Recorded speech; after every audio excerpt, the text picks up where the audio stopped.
Hello and welcome back to the Shifting Realms, everyone. As we move into tonight's session, we have an opportunity to explore the 1 week's worth of downtime.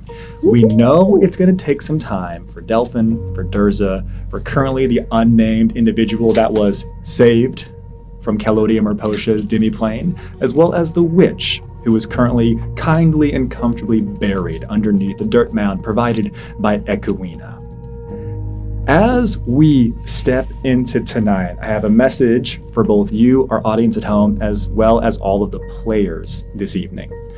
We know for a fact that it's going to take 1 week for our NPCs to regain enough health to actually be mended back together by the roots from Coireah and Melagrin before we can leave and have the conversations that we need.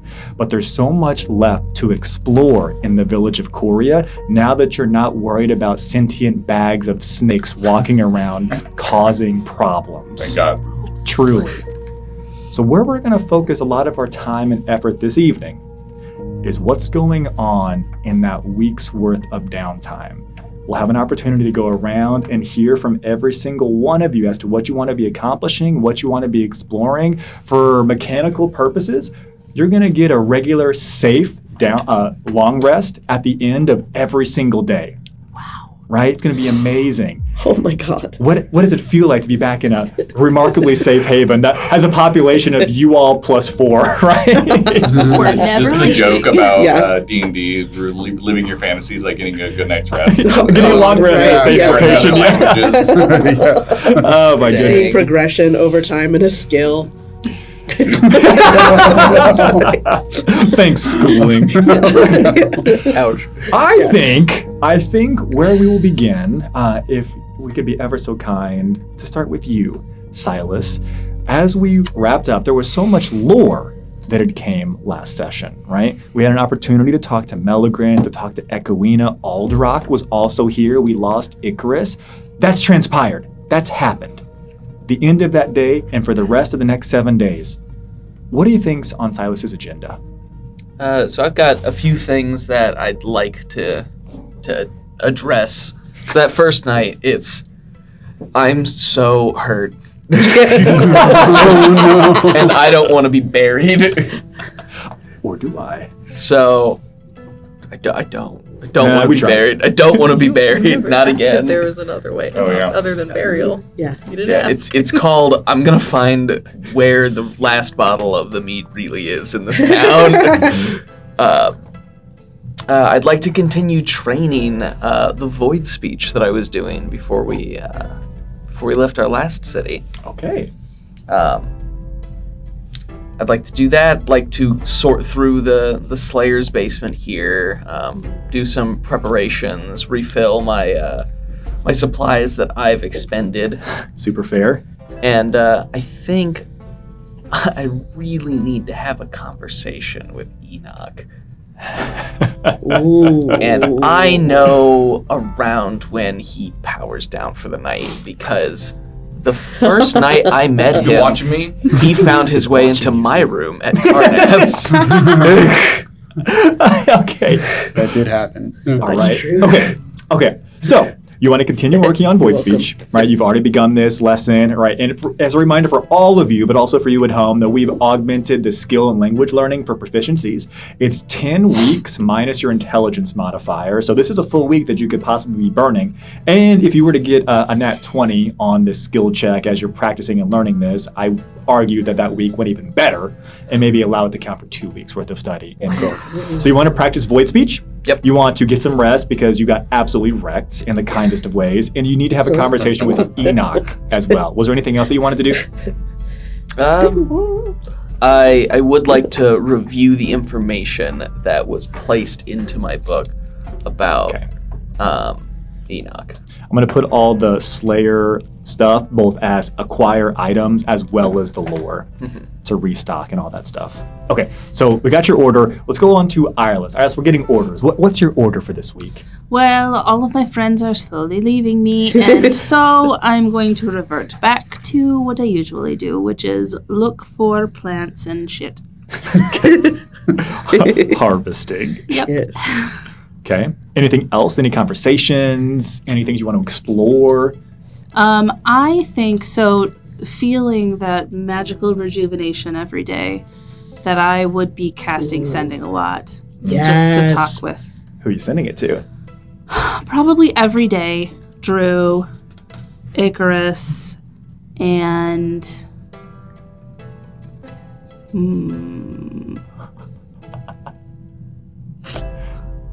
random other people. You're just cold dialing folks on the sending line? Not random. Just like, people we've encountered. So Castore, Karnak. And don't forget that at least one of you has a sending stone for Castore. Oh, Yes. that's right. Yep. I'll try the bird, who we don't have a name for. The yet. bird? Yep. Mm-hmm. Okay, Yeah. hold on. Your baby bird? Yeah, or my baby okay. bird. Okay. Oh, Our baby bird. Okay. Gotcha. Okay. Okay, anything else? Nah. Okay, you're gonna harvest for plants and other things in the brush. You're gonna be sending to Drukari, maybe to Icarus, Castore, the bird, and anyone else who you can get on the line. Yep. we could call the baby bird Forte for triple F because first frith font. Oh, That is Fortissimo. adorable. You have reminded me of an additional addendum that I would like to have. I'll if allow that's it. Available. Ooh. I still need to send a message to the guild. Oh yes, great idea. Send a message to Guild. And is our local Slayer branded bird now not in catatonic state from questioning? Yeah, this no longer. At a certain point in the next day, it would wake up after essentially being turned off by your series of probes bad. and questions. And we also happen to know that bird just so happens to travel at supersonic Fast. speeds. Yeah. So that's not a problematic thing that we've accidentally created in the world.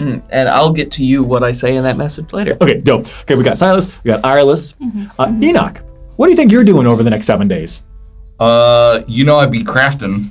Be crafting. So we had found ABCs, always be crafting. always be crafting. So we had found we were able to harvest quite a lot of scales from That's right. the Medusa. Don't which make it sound like it was a humane endeavor. We were able to harvest quite It a was bit of really scale. I rolled for it to be very humane. you know, scales off of the Medusa. We already did enough bad things in that room. We looted the body. And you had told us Parts. that they were adamantine. Yes. So Hell I'm yeah. going to make them into a breastplate. Okay. Ooh. Let me write that down. That's But your plan. what that means that's different for me is I'm actually I am remaking the carapace that I pilot to have more armor, essentially. So you're like in your soft shell crab week. So So you open the curtain, it's Zoidberg. if you were to find me, and I'm also so I'm opening up my chest. And so if you were to find me over Tartar the next sauce. few days, then I would be in a very vulnerable state. Delicious. Delicious sauce. That's a Okay, shame. is that all? Is it all you're going to be doing? Well, I mean, I don't ask that like begging for more, but No, it can I take a know. lot of your time. But mechanically, that's the only thing that I want to be doing at this time. I may have other like weapon shenanigans that I could be doing, but really, what he's going to be doing is in opening up his chest, he's investigating the soul gem inside of it yeah, Oh. because you're I know investigating the Hermes within the. I know Enoch. what's inside there now. Okay, I'm going to write also below this soul searching. Okay, Oh, literally.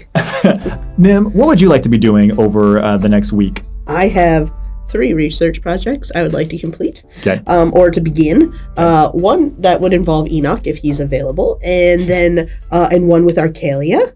And then I would also like to take a moment and cast a rumor down by the lake. Hold on, who are you? Yeah. Who are you? Who are you? Who is your fish. target audience? Myself and I, just the fish, the environs, the grass, the wind. Yeah. I Okay, I'm going to write this down. I'm going to write rumor. I'm going to put a single question mark after it. Yes. And I'll need more information when we get there. Absolutely. I shall be ready.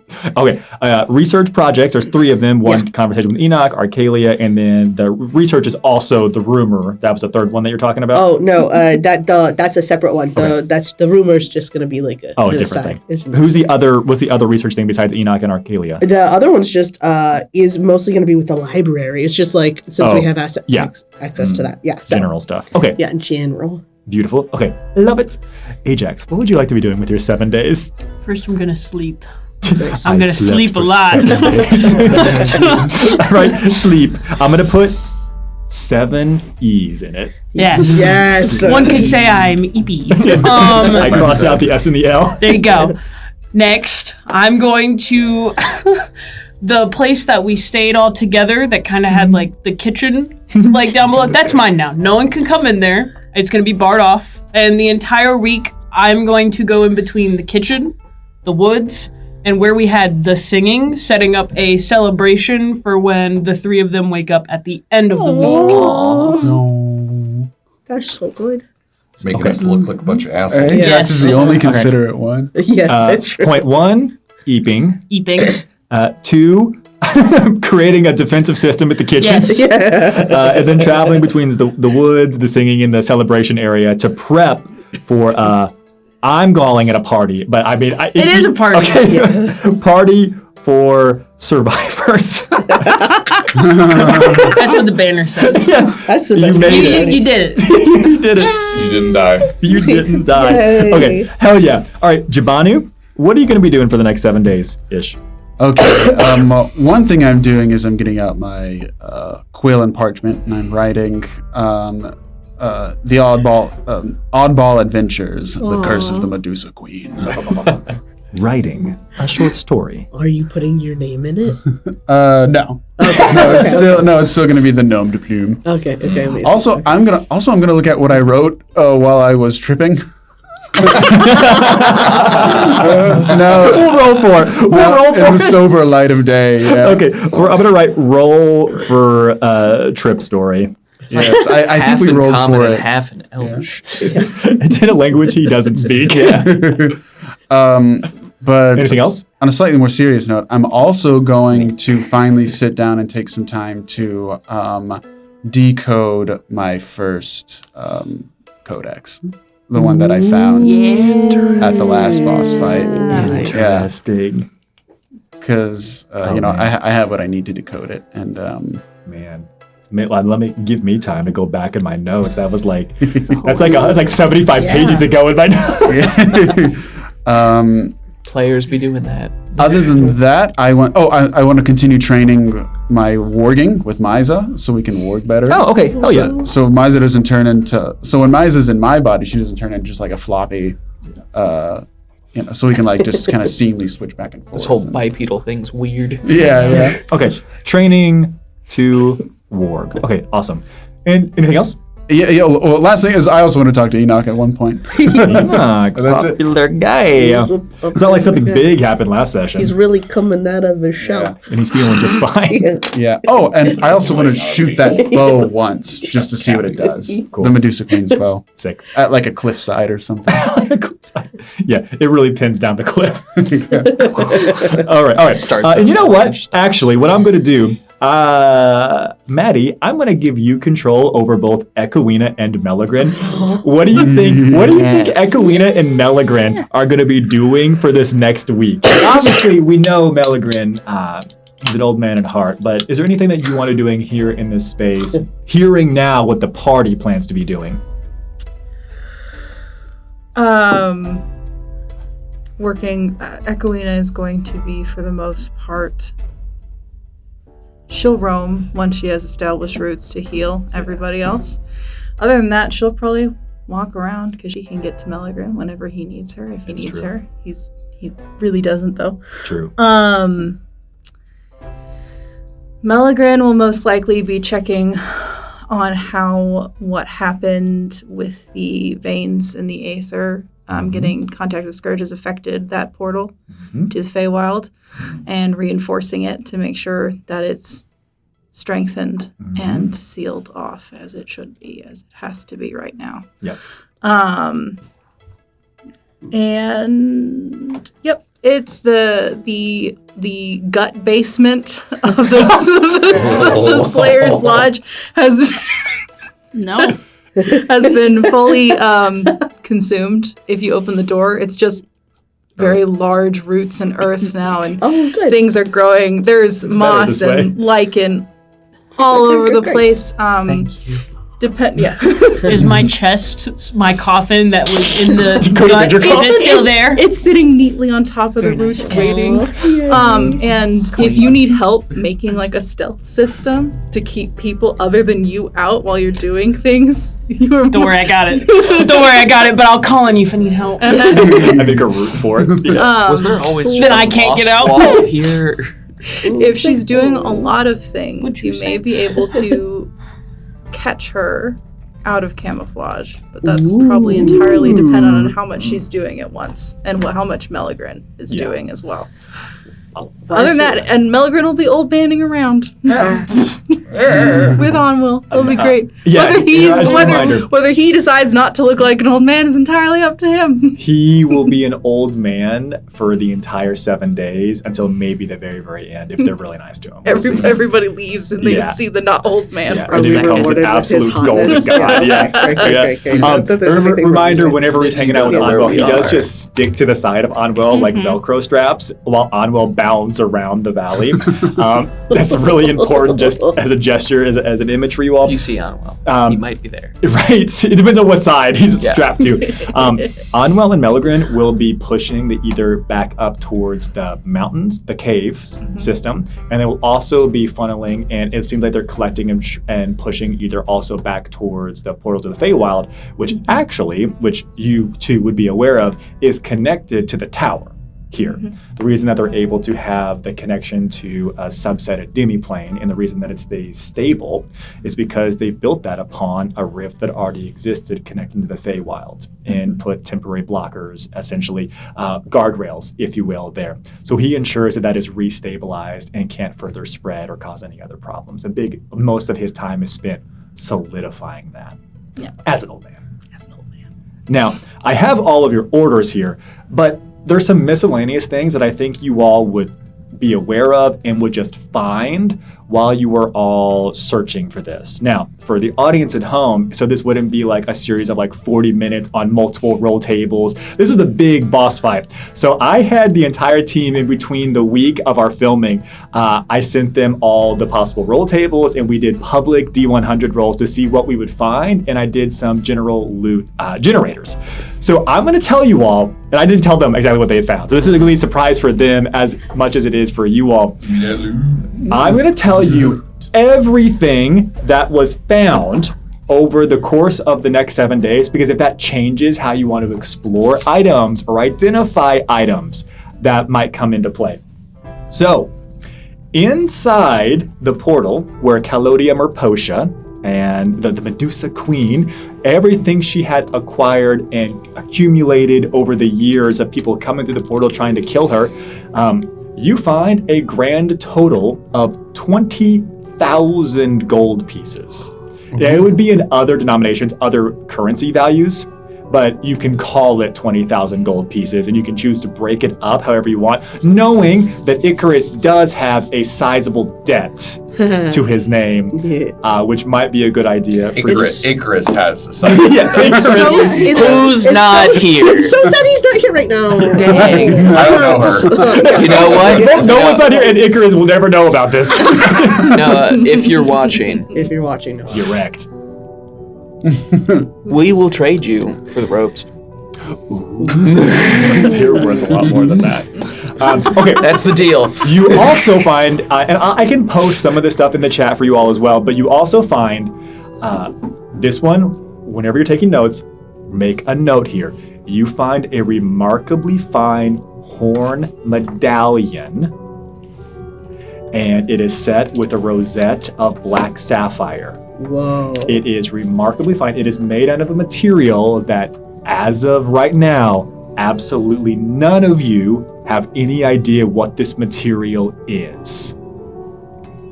a remarkably fine horn medallion set with a rosette of black sapphire of a remarkably fine make of a material that you do not fully understand. It does have runic carving into it.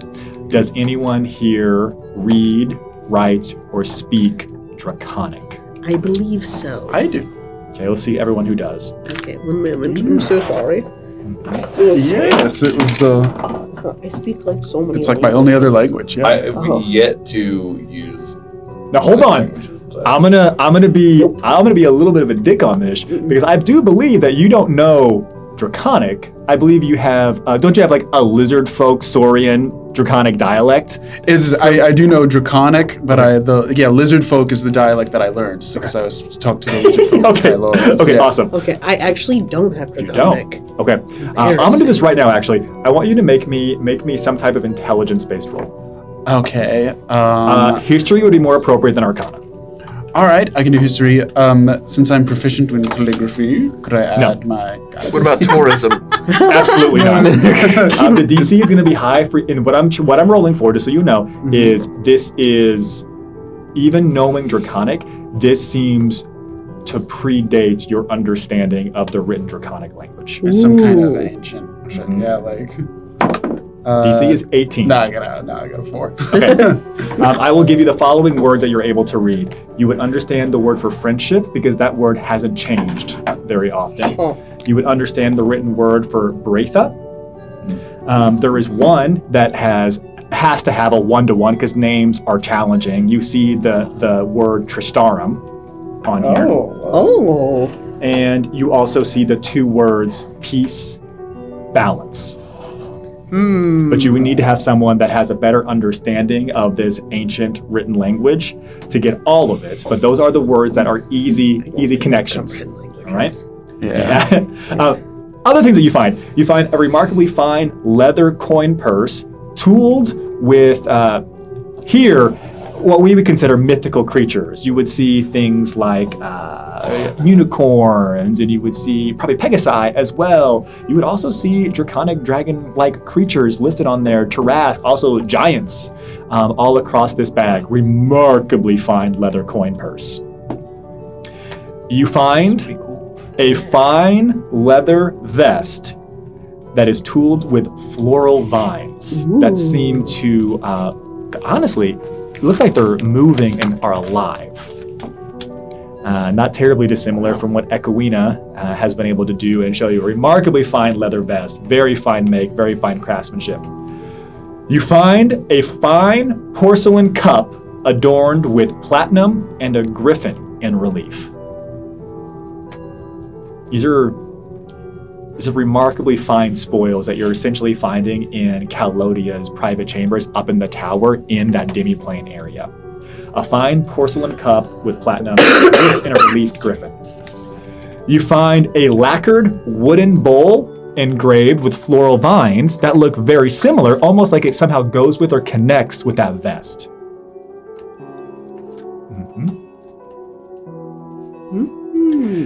You find a velvet robe threaded with electrum.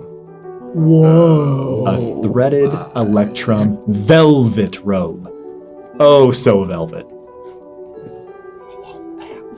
Yeah. You have to find your bond for it. You don't have. No, I already have enough. It's just because Electrum is such a useful Someone else can have currency. I just want it because it conducts. I knew you were old, Nim. Yeah. All right. Exactly. Moving on to the next bit. These are things that would have taken some time for you all to find these. They either would have been in lock boxes or they would have been in an area that was clearly cut off or, I don't want to call it a safe or a vault, but it was clearly a place of honor. And there was something that this was looked upon, gazed upon with fervent respect. You would have found on a pedestal being held up a immaculate harp. Beautiful harp. It seems to, the air around you seems to hum with musical cacophony, beautiful musical energy as you step into 5-10 feet around this harp. Even the uninitiated would understand that this is undoubtedly some type of magical instrument of some kind. There would also be, and this would have been in Calodium or Posha's area, not in the Slayer house, there is a mysterious book. The book appears to be wrapped in satin, and outside the satin, there would have been belts and chains around it. Whenever you all would have been able to get the belts and the chains off and taken the very fine satin sheets off of this, it would look as if there were almost like projections of faces and different humanoid and non-humanoid heads moving around, engaging in conversation with each other. It's the fucking Book of the Damned from Evil Dead. It's not made of skin. It's not made of skin. Let it be known. Very important. Not humans. You didn't say it wasn't made of skin. Well, there's wasn't probably thinking some. that There's till you probably said some it, leather on it. There's probably some leather on it. It's not made out What of kind of leather? human leather. Guys, I God don't damn think it. I should open this book. Nailed it. The faces appear to be engaging in conversation. It has hues of purples, blues, and greens, with gold and platinum filigree dancing upon it. It is one of the most beautiful tomes that all of you, including grimoires and including anything that you've seen shifting or pre-shifting. Does one of the faces look like Bruce Campbell? Hold on, let me roll. Yeah. Cool. Of course it does. You all should read from it. The No. Necronomicon. My boomstick. All right, you find this remarkably interesting book, the people that are engaging in conversation in the front. You also would find, this would have been in a chest. There's a 25-pound chest, a gilt chest, and inside of it, you would have found the following. Various silver ingots of different sizes and weights. Ingots of silver. For purely, it is clear that they are of crafting variety, not for silver ingot trade variety. Okay. They are not noted as silver barred currency. They've been cut into something, not really cut, but they've been essentially smelted into something that is used to be essentially for however you want to melt it down, maybe some jewelry, do some other stuff. Beautiful. Along with that, there would be raw ore in here. And without any rolls, I'm not going to tell you specifically what this is, but the ore itself appears to have flecks of blue and white crystals. And if you were to look at it, it very much looks like there is, when you shake a snow globe, that's what it looks like. The inside of the swirling snow and the miasmic of the mist and the almost wintry energy of this. And if you were to hold it up and listen to it, instead of hearing the ocean, it sounds like there is a storm going on, a blizzard of some kind, raging within each of the stones. That's sick. Okay. Enoch's breathing heavily. Is this feeling tight? Yeah. You find a lot of stuff, but of this is all random treasure hoard content that you have found in this space. The actual magic items that you all rolled for, Yeah. I'll tell you what these are and what they do. The rest you're going to have to explore on your own.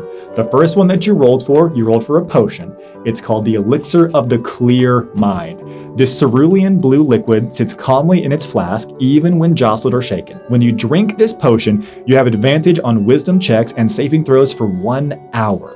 For the duration, if you fail a saving throw against an enchantment or an illusion spell or similar magic effect, you can choose to succeed instead. If you do, you withdraw upon the rest of the potion's power and then it ends. So, Potion of the Clear Mind. Pretty cool. The second item that you all rolled for was called the Band of Iron Thorns. This black iron armband bristles with long, needle-sharp iron thorns. When you attune to the armband, the thorns bite into your flesh.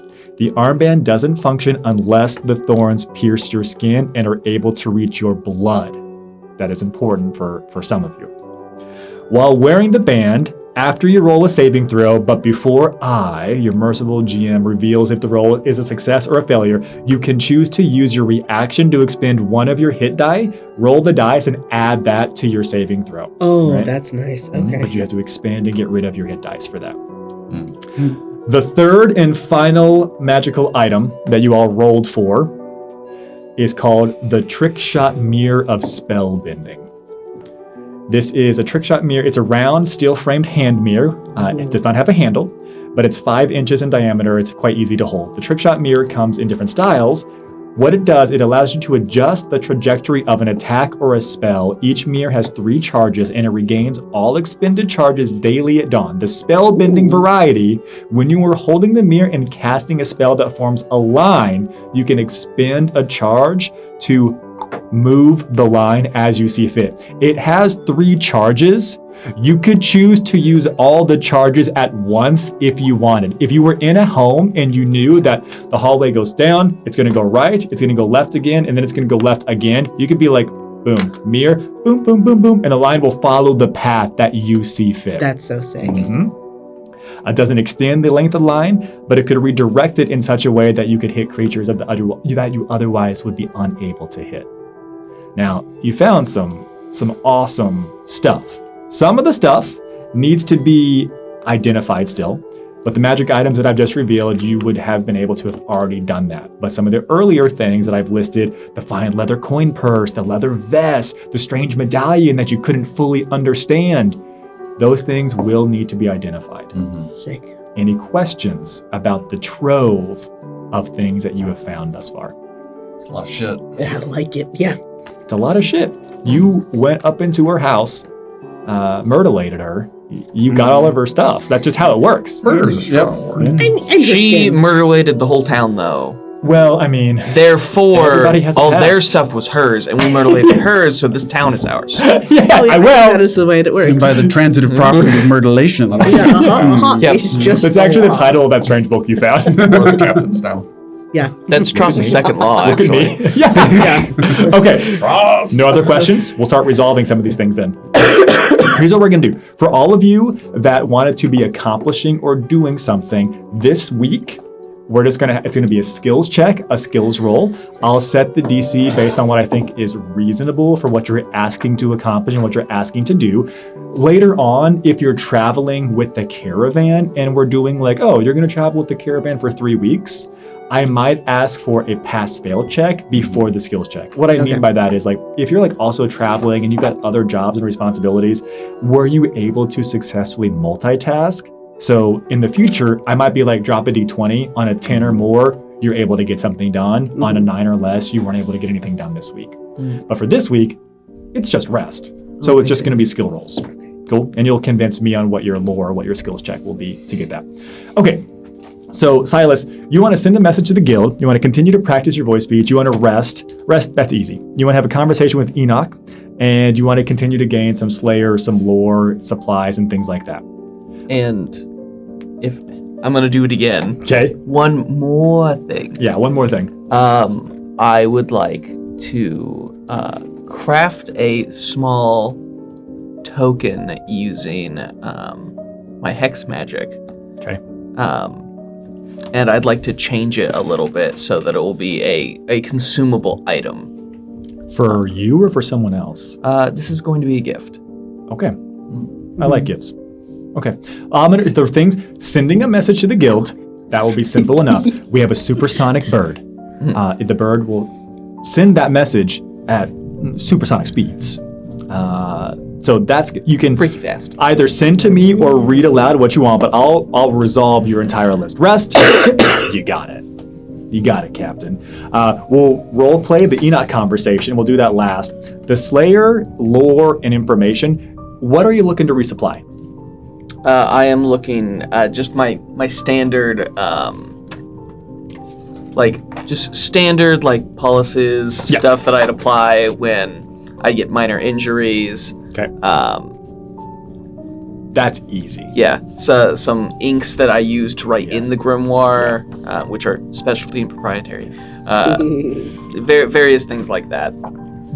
That's super easy. What I've decided for the lore and the information are Coireah, in the time that you are here for this week, she will let you, and this is Roger giving Adam the chance, she will allow you to master and specialize. She'll give you everything you need to know on a specific creature entity, not a creature type. You can't be like plant monsters and get everything for all plant monsters. You can pick a specific creature that you want to learn everything about, or you can pick a category of creature and monster and learn a little bit more about it. What would you like? A specific creature and get everything, or a creature type and get a little bit more than you currently have? I'm going to... Do I have to declare what it is right now? No, I'll let you cook on it for a little bit. Okay. I'll take a specific creature. Okay, specific creature. That's good. That's awesome. And then I'll choose never to use that monster. No, I'm joking. Specific monster. Okay, I love it. Can I make it come up later when you show us a monster and be like, I actually know everything No! about that monster? No. But I promise that's Dog. crafting the token, that's not going to be a problem. You spend enough time, maybe through trial and error, you're able to get that thing cooked up. Do you want to tell us who it's a gift for? Yeah. When we make it, we'll have it towards the end of the week. It's for Jabanu, actually. I have a little thing I'd like to talk to him about. Okay. For Jabanu. Done. Go ahead and make me a skill check of your choosing that you think best aligns with you mastering and continuing to practice your void speech. I would argue I have the specialty void zone phenomena, That's super reasonable. and that's going to be a 13. 13. How many weeks of study do you already have on this? Note it down. I have 2. Okay, beautiful. So meets it, beats it. 10, 11, 12. Actually, it would have been one more. It was looking for a 12, so now it's a 13. You're good. So I add it down for an additional week that you've been able to practice and continue to do this. 3 weeks total study. Awesome. Okay, beautiful. Do you want to tell us what the message is for the guild? I'll do some broad strokes. Okay. So my message from the guild will basically be,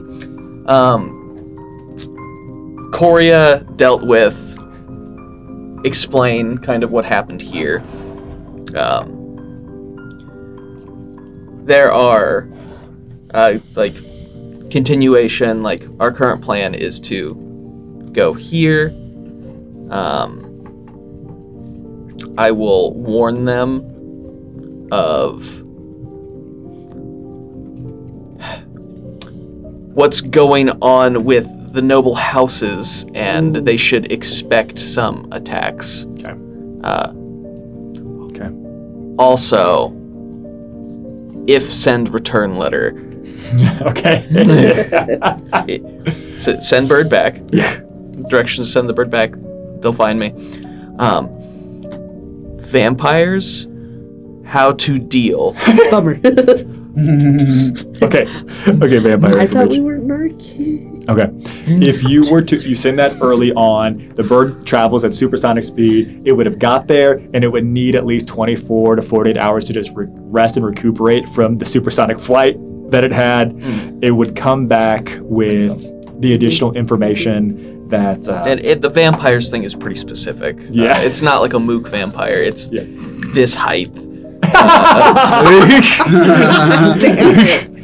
do you... Ooh! Wait, full Hold lips. on. Yeah. How Yeah.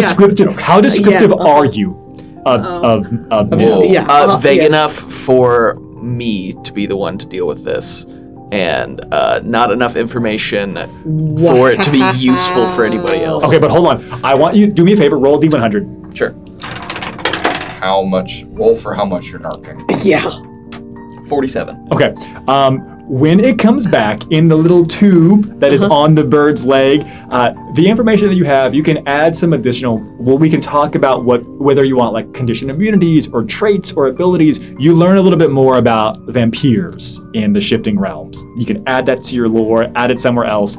They also include Oh no. They also gun. include use this, right? Yeah. They include a series of, the best way I can describe it is like wanted posters. A dossier. Yeah, it's like, well, based on your description of roughly this tall, you didn't give us enough to go on to be much more specific, but you see some sketches and some examples of various vampires. Would you have said femme presenting? Yes. Okay, of femme presenting vampires that go back like 100 and 200 years, and there is one of them that looks really damn similar to Nim. Really damn similar to Nim. You don't recognize the rest, but there is one. At that point in time, about 100. What do you think Nim was 175 years ago? Oh, that's a good question. Oh, let me pull up my lore. You have your own lore book? I have eras. Like Taylor Swift. Basically. Same. It's all red. It's crisscross. Yeah. Mm-hmm. I think she was probably like around Archaea, like in that area. Yeah. Appears to be a woman of noble standing in the city of Archaea. Remarkably fine garb. Is there a different alias? Was there? Yeah. Looks like Nim. That's not Nim. Uh-huh. But What wait. is it? Mm-hmm. Ooh. Let's go with Lady Belladonna. How interesting. Uh-huh. Yeah. You slip that into conversation later. That's what you learn, and you think that you see Nim in an old portrait. What's this conversation you want to have with Enoch? I want to, we'll say like night 2 or so. I want to pop in during Enoch's usual resting times. Are you doing your normal resting times, or are you working through the clock? I've spent 10 minutes in prep, by the way. I'm ready to fight you. I start to get exhaustion if I don't rest. The first night, I definitely would have rested in order to repair myself.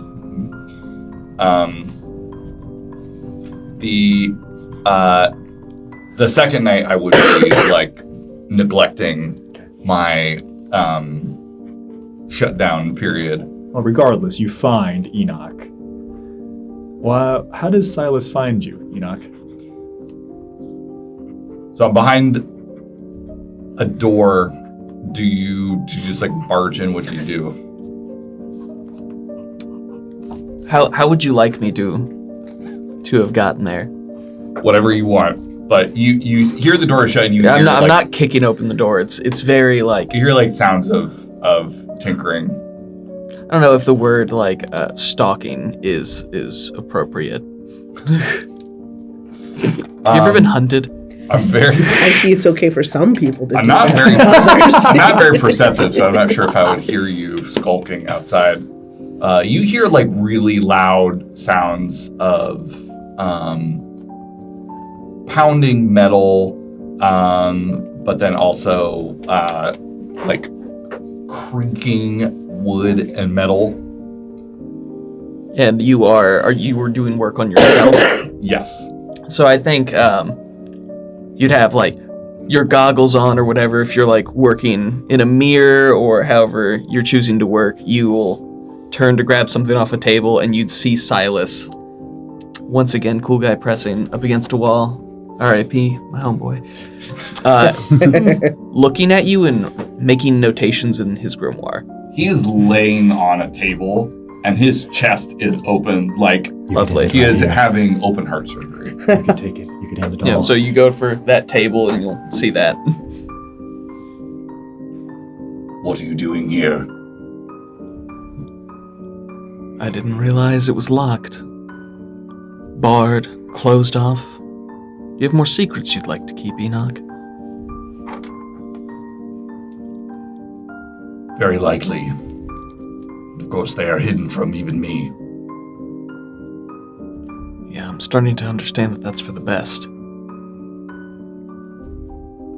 What is it you came here to do? Is this an interrogation? No. I don't have anything that I want from you. Are you here to kill me? If so, do it. I'm clearly vulnerable. I cannot defend myself. His son steps between him and you. Enoch, I don't want to kill you. You have a purpose that you need to fulfill the same as I do.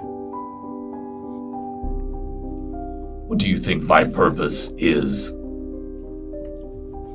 If I'm understanding correctly, it's fixing what you've done. At least some of it. My understanding is that what I have done cannot be fixed. I understand that more than most, Enoch.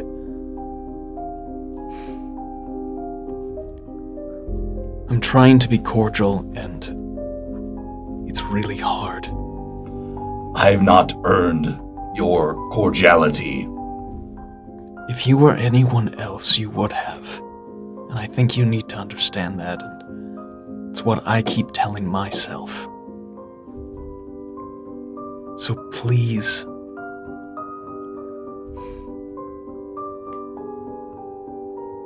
tell me why you want to fix this.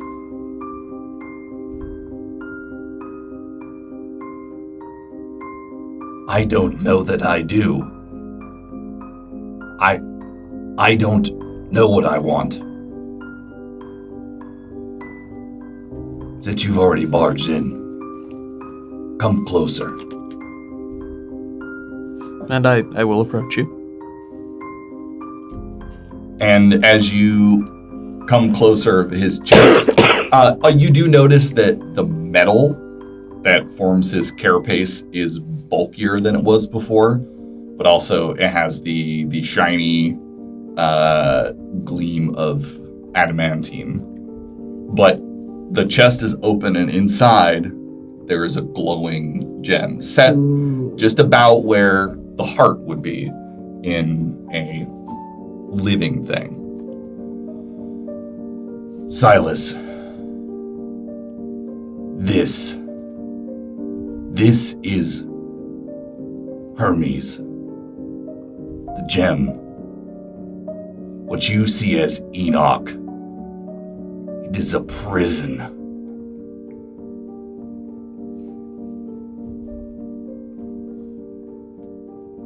So, you feel I should pay penance. This is a start. It's not enough. It's not. But you need to see this.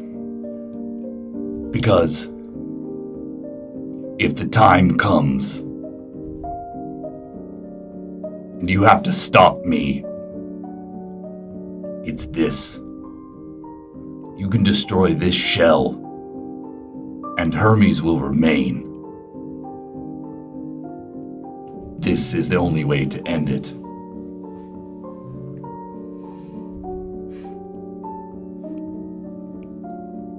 But know that when you try, the shell will defend it, whether I want it to or not. I understand. Let's both say a prayer doesn't come to that.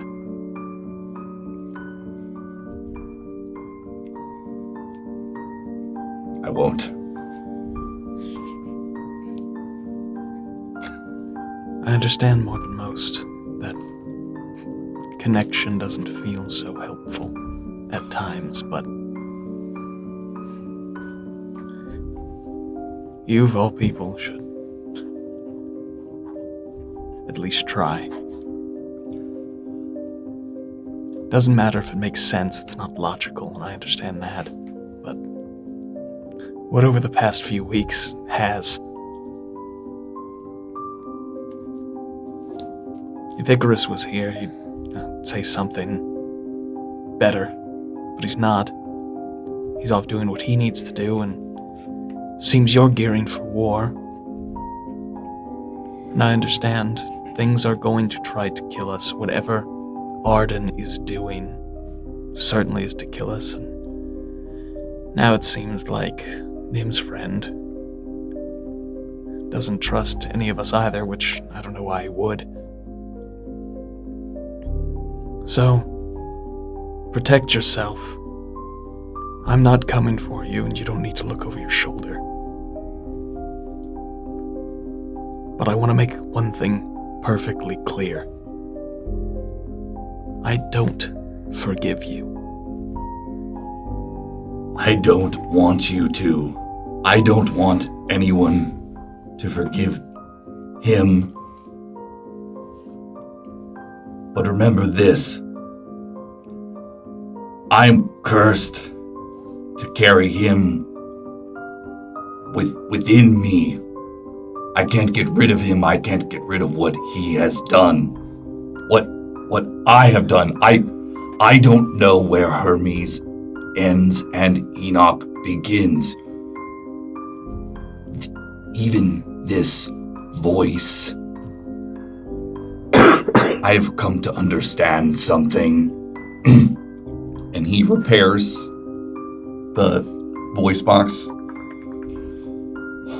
All this time, I've thought that I was repairing myself and that my voice was breaking. No, it's the opposite. Each day, this shell regenerates itself and it undoes the work that I've done. Because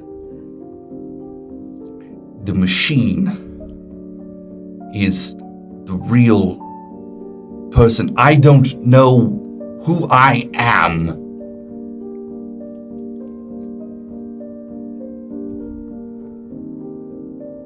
Part of me is Hermes. And I've lived with that. Well, looks sturdy enough, and with luck, having it, you'll live with it for a very long time.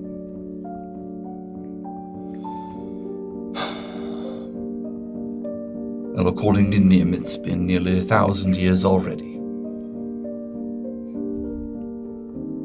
But you don't remember that. Not a thing. No. So the weight of it all, it's distant. You start getting some of those back, it's gonna weigh more and more.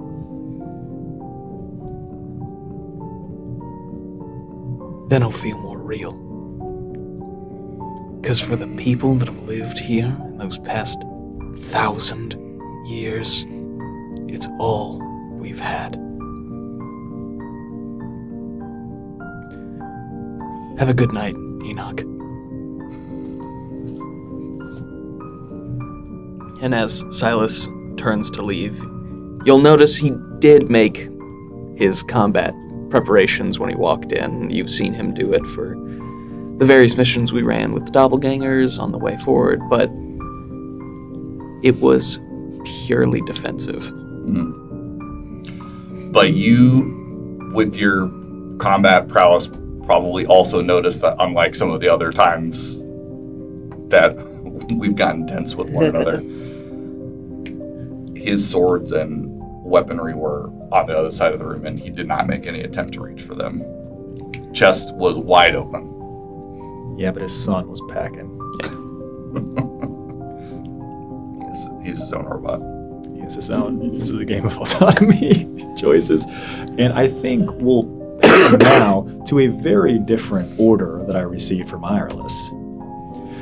Irelis, you want to be harvesting plants? Yep. Here's what I think. If only. Here's how I think we're going to do this. Okay. I would like you to make me your appropriate lore skill check to see how successful, right, this is going to be. And depending on that, I may allow for multiple finds, multiple rolls, or I may limit this based on how successful you are with this. Let's go ahead and drop it. How bad is it? 9. With a 9. Okay. I imagine, because you've done this a couple of times, I imagine that you have a list that you're looking for, or some items specifically. What I want you to do for me, please, is I want you, if you would be ever so kind, that item that you have, can you put them in rank order? Okay. Do you already have them in rank order? Sort of. Okay. And when you put them in rank order, okay, we're going to move on. We're going to do a D100. Okay. Okay, so drop the D100. 39, which is what I rolled earlier. Interesting. How many things do you have on your list?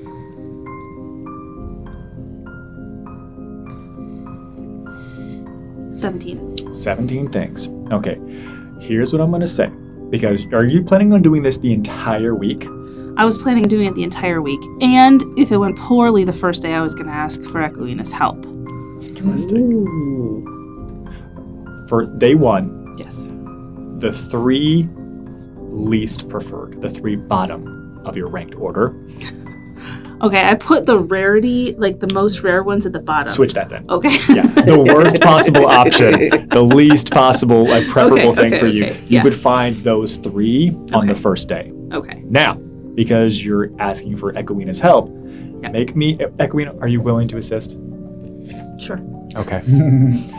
Make me a roll with advantage. 24. 24. Okay. This is a choice for you, Maddie. So, Iris is the one who's searching and doing the things. You can feel every plant and rock and stone and part of nature in and around this area. Yep. So, to what degree are you letting Iris ooh, I can't wait to forage and find something, as to how much what are you looking for? Finds that plant, and the earth brings that plant to you. I just want to know for the scene here. How do I put this? If it's not normally in the area, it'll move. But what's happening is you've asked for her help, so then you go out and she says she'll help you, even though she doesn't come with you. Sure. Yes, this is like, that makes sense to a witch. So she'll help of you, course. she'll come with you. You ever walked and you just have natural avoidance to some things you don't want to step on with your feet? Like when you're in the woods, you want to just step over something. Your feet are literally being haphazardly guided towards where you need to find things. So you take a step, that rock's suddenly a little too mossy and slick. I can't stand on that. Turn around. Oh, there's the thing. It's essentially like that. And anything that isn't native to the area, you will find growing out of one of the larger tree roots just there. It's not supposed to be, but it is. I was hoping for just potted plants. Just have the rows and rows of someone has cultivated this land. Are those signs? With the 24 and with the help that Equine has provided, everything but the one you most desire. Okay. That final one, that would have been the 25 threshold, All that right. bottom one on your rarity list, you were unable to find that over the course of this week. All right. Now, besides the miscellaneous messages to Castori, Icarus, and Drukhari, you have some specific things in there? I do, actually. Now that we got all of the magical items. This Ah! has changed something. Okay, beautiful. Let's hear it. Okay, just let me pull that page back up. We found something that mentioned the name Tristarum. Yeah. Yes, the fine horn medallion. A horn medallion made of a material that no one here is aware of or knows, with a rosette of black sapphire. Yes. Just the word Tristarum actually is the thing that's important to me. Which And Jabanu mentions that, and I think I've seen a picture of Ceridan before. And I would like to try to send a message to Ceridan Tristarum. Ooh. Alrighty. Go ahead and do me a favor. Yeah. And roll me a D100. Before you tell me what it is, I'm going to say that for our 5% chance this time, if you have rolled a 5 or lower, that's my 5% chance. What did you roll? 27. 27. Okay. What are you sending to Ceridan Tristarum? I am a friend of Karnath. Are you alive? I would like to let Karnath know. Also, who is Karnath's mother? Hey, you don't know me? Any other secrets I should know? Okay, that feels enough. All I can tell you that there is not a response that you receive. Okay. But you know when sending goes through You know when sending doesn't go through. You know whenever something is blocked by some type of magical warding. The spell actuated. The spell worked. The spell went through. You don't get a response, but sometimes that's not what you need. The spell went through, Wireless. Cool. Wonderful. I send a message to Raya the fox. Okay. All right, Bet, what do you send to Raya? Hi, Raya. So good to talk. Jabano got you something, I think? Or, I don't know. He has mentioned your name. Stir the pot.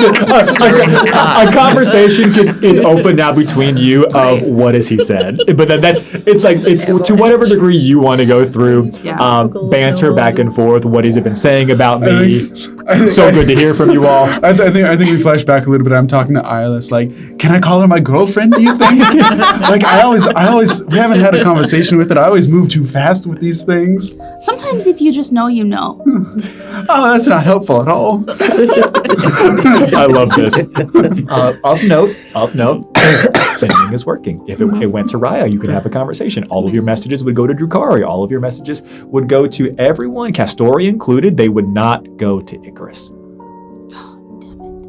They would not be able to go, and I will not allow a roll here as well. They are being prevented. They are being blocked. That is clear to you. But not dead. No, it is. I would say this. Depending on the setting and some of the games that I've run before, that would be too hard to tell. This one is. It feels like you're hitting a firewall, quite literally. Like this. He's in a test. You can't call him. Yeah. I'm trying to give him Yeah, he had to leave his cell phone in a box. Okay. Fail. Anything else? Specifics? Yeah. Yeah. One other thing, I would like to know if I know what the raw ore with the flecks of blue and white crystals that look like they swirl like a snow globe is. Of all the people at this table, it is most likely that you know about it. Do you have, I don't know, lore, Rocks mineralogy, and rocks and minerals or something? Of course. You're going to have a very low DC. The DC for you is 11. Please make this roll. 11 on the die for Okay. more than 11. Let me scroll. This is what is essentially known as Frostbrand ore. It is ore that houses the energy of a blizzard within it. It is magically enchanted from natural magics of the world. Something at a certain point, a ley line was exposed, minerals were forming during some type of massive blizzard here, and it is consumed. It has consumed that energy. If it were to be created into some type of magical item, object, armor, or weapon, it will certainly have frost magical properties, ice magical properties. That's so cool. Yeah, to be quite honest, highly likely that it would have come from Frostholm. Now, there are other instances of this, but the most likely situation is that would have been native, so to speak, to Frostholm. Frostholm has a lot of good rocks. Yeah. It does have. It's got great I rocks. mean, that's why I have that as It a makes lore. sense. It was all coming together. 2 other things. Sure, let's hear really 'em. fast. Alternating days of the week, I will use conjure animals of bees and butterflies just to have little things swirling around because bees should be there. And I know that sometimes, like, if you have butterflies flying around, it will attract other butterflies. So just to see if it can spark anything to return. Give me a lore flora fauna. All right. 10. Okay, yeah, it's hard to tell if it's working. It's really 50-50, Yep. some might say. That's fine. Interesting. You didn't count all the butterflies you summoned. There could be more here. You actually miscount. You do it again. Did I It's summon really more or hard less? to count things when they're flying around. Anything else? That's it. Okay, awesome. I will give this to you before we move on to Enoch and continuing on. We've done most of Enoch's thing, but I think there's some stuff that you probably got for us. The message that you were sending to Drukhari, it would be clear to you that the first message that you would have sent, that there was something has been resolved. There was a fear or a concern that was there that comes through in the message that is like, oh my goodness, like I can't believe, like I'm so glad to be receiving this message, but it still presents very full of honor and decorum. Oh, but, good, excellent, yeah, wonderful yeah. to hear from you.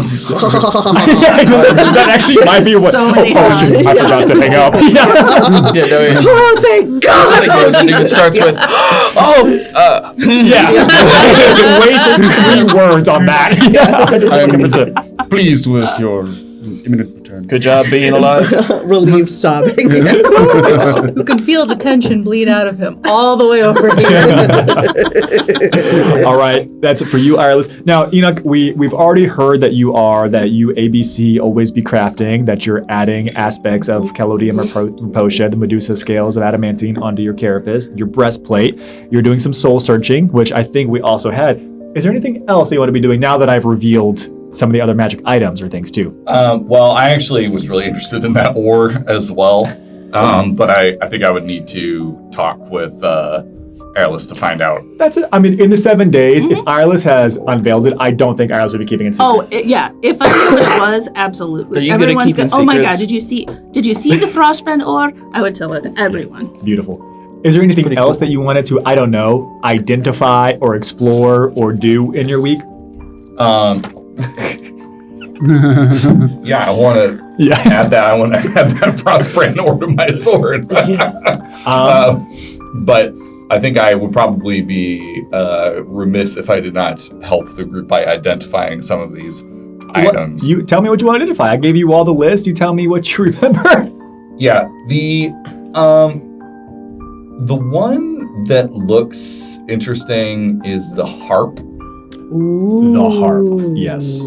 The harp is probably, besides the book, that would be hard. I don't know if Enoch would have the same mindset, but if you would ask literally anybody else here, the book looks like it's probably the thing here of greatest value, but the instrument is a close second. Yeah, Enoch doesn't really care about like the value of items, but more like the usefulness of items. Well, it's all right. You want to identify the harp? what about the bowl? I mean, yeah, there's a bowl, I don't there's have to a eat. vest, there's also there's some really cool stuff. Yeah. Okay. All right, you identify the harp, and you learn that it is mechanically what is known as an instrument of the bards. It is an unstruth harp. Nice. I will read this for you all and for our lovely audience at home. An instrument of the bards is an exquisite example of its kind, superior to an ordinary instrument in every way. There are 7 types of these instruments to exist, each named after some type of legendary figure or connection or thing. This is what is known as an unstruth harp. Now, there might be some specific Shifting Realms lore, but giving you all the mechanics of this. You can use your action to play the instrument and cast one of its spells. Once the instrument has been used to cast a spell, it can't be used to cast that spell again until the next dawn. The spells that it uses your spell save, your DC, and things like that.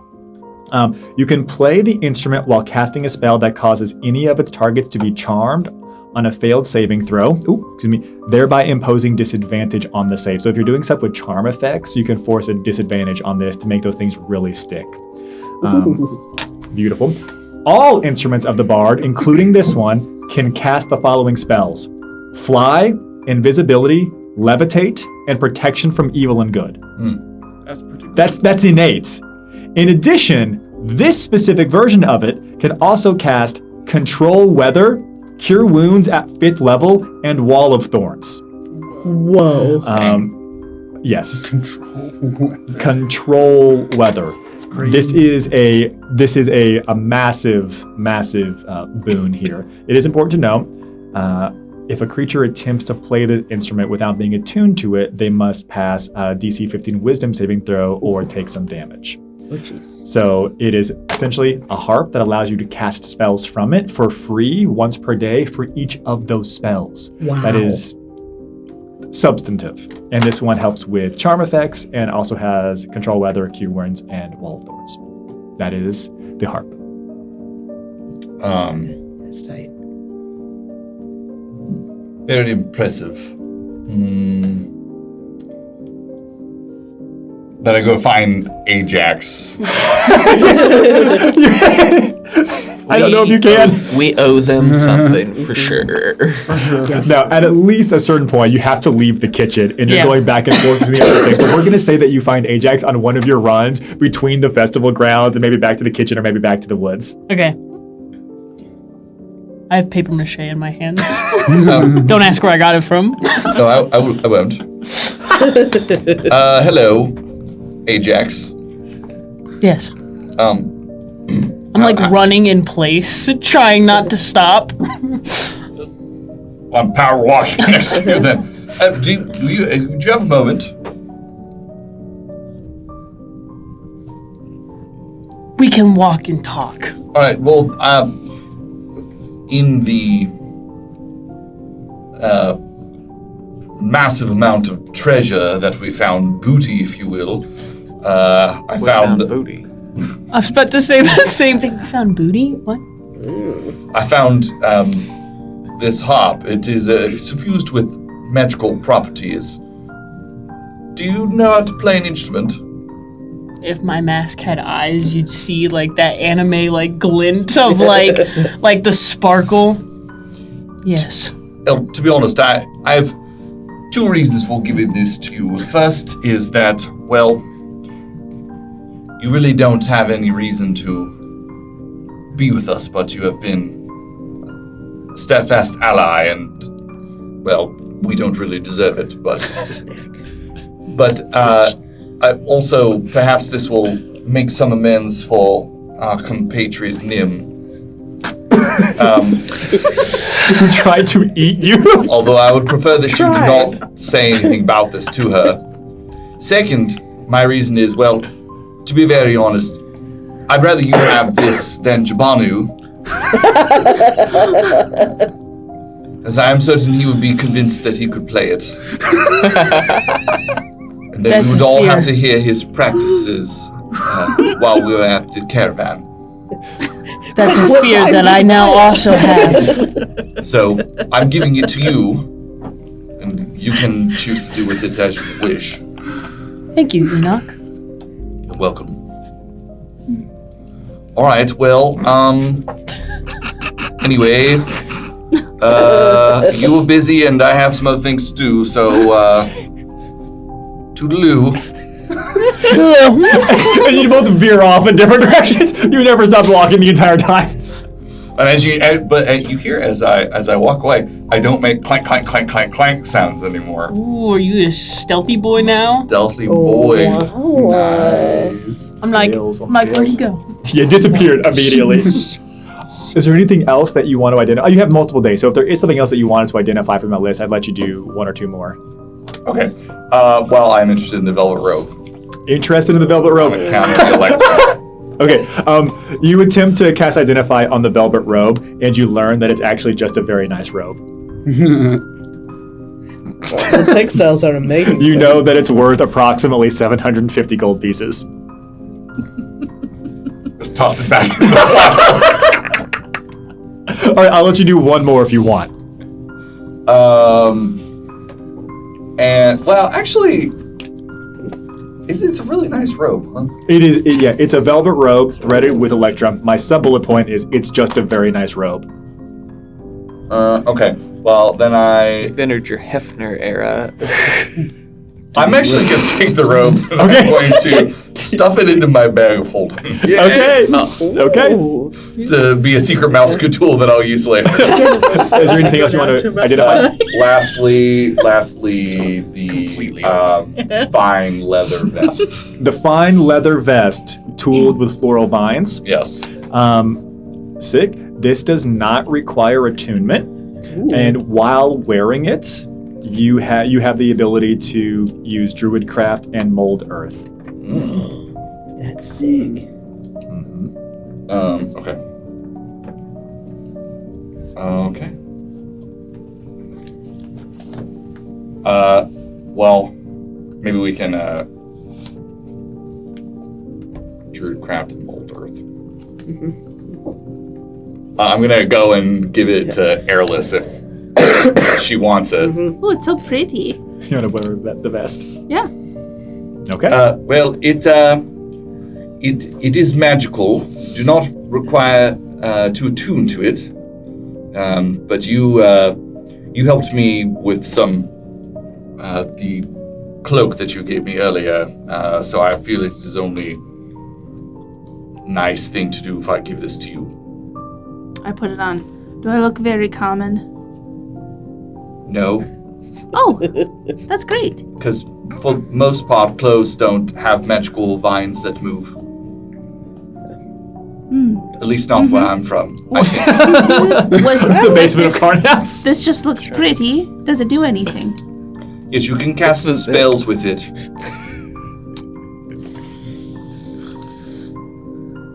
Flowers come out in my palms. You can feel the easy access of Druidcraft. Is that something you could already do? No. Oh, well. Then, Do you want some flowers? Put no. your hand out. Put your hand out. The bees and the butterflies are coming with the flowers. You'll start to get used to them soon, I think. There's just like a swarm of bees and butterflies around Ireland from their conjuring. Alright, well, anyway, I have to be going now. Very busy, you see. Thank you, Enoch. You're welcome. Toodaloo. Toodles. All right, I'm gonna put a limit on how many items an individual person can identify, and we'll move on now to Nim. Nim, your order. In this order, you want to do some general library-like research. Yes. I also have here on my list Enoch and Arcalia for different lines of research. Which one would you like to begin with? I believe I'll begin with Arcalia. Okay. What do you seek? What do you desire from Arcalia? So what I would like Arcalia's help with is I want to find, I want to roughly sketch 2 world maps.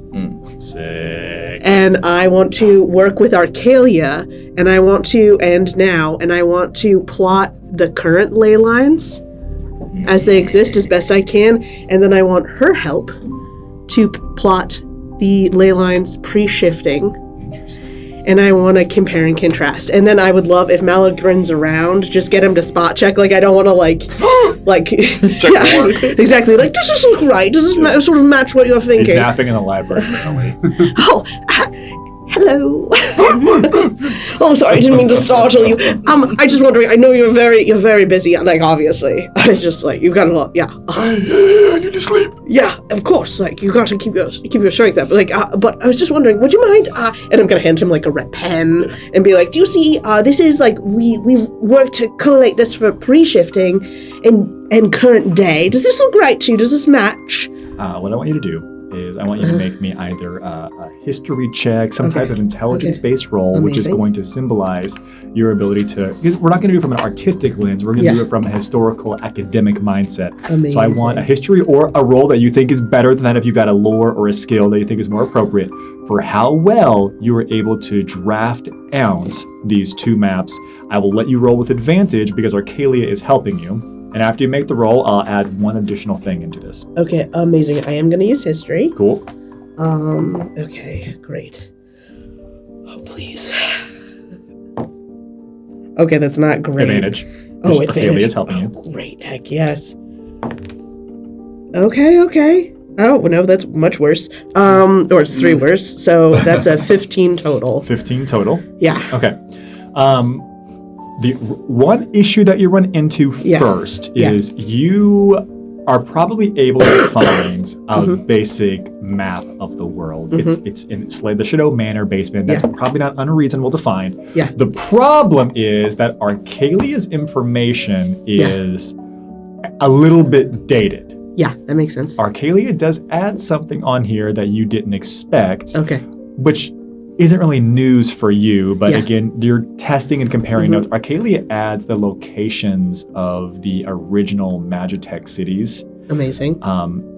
That would have been pre-shifting, which we all now know to be the Arc cities. Not all of them are on a rotation. Yeah. The only one that moves is the ancient city of Archaea, now known as the Eternal Capital, but also list all those on there because they're not on all maps. They're listed as like void zones or hollow spaces. Yeah.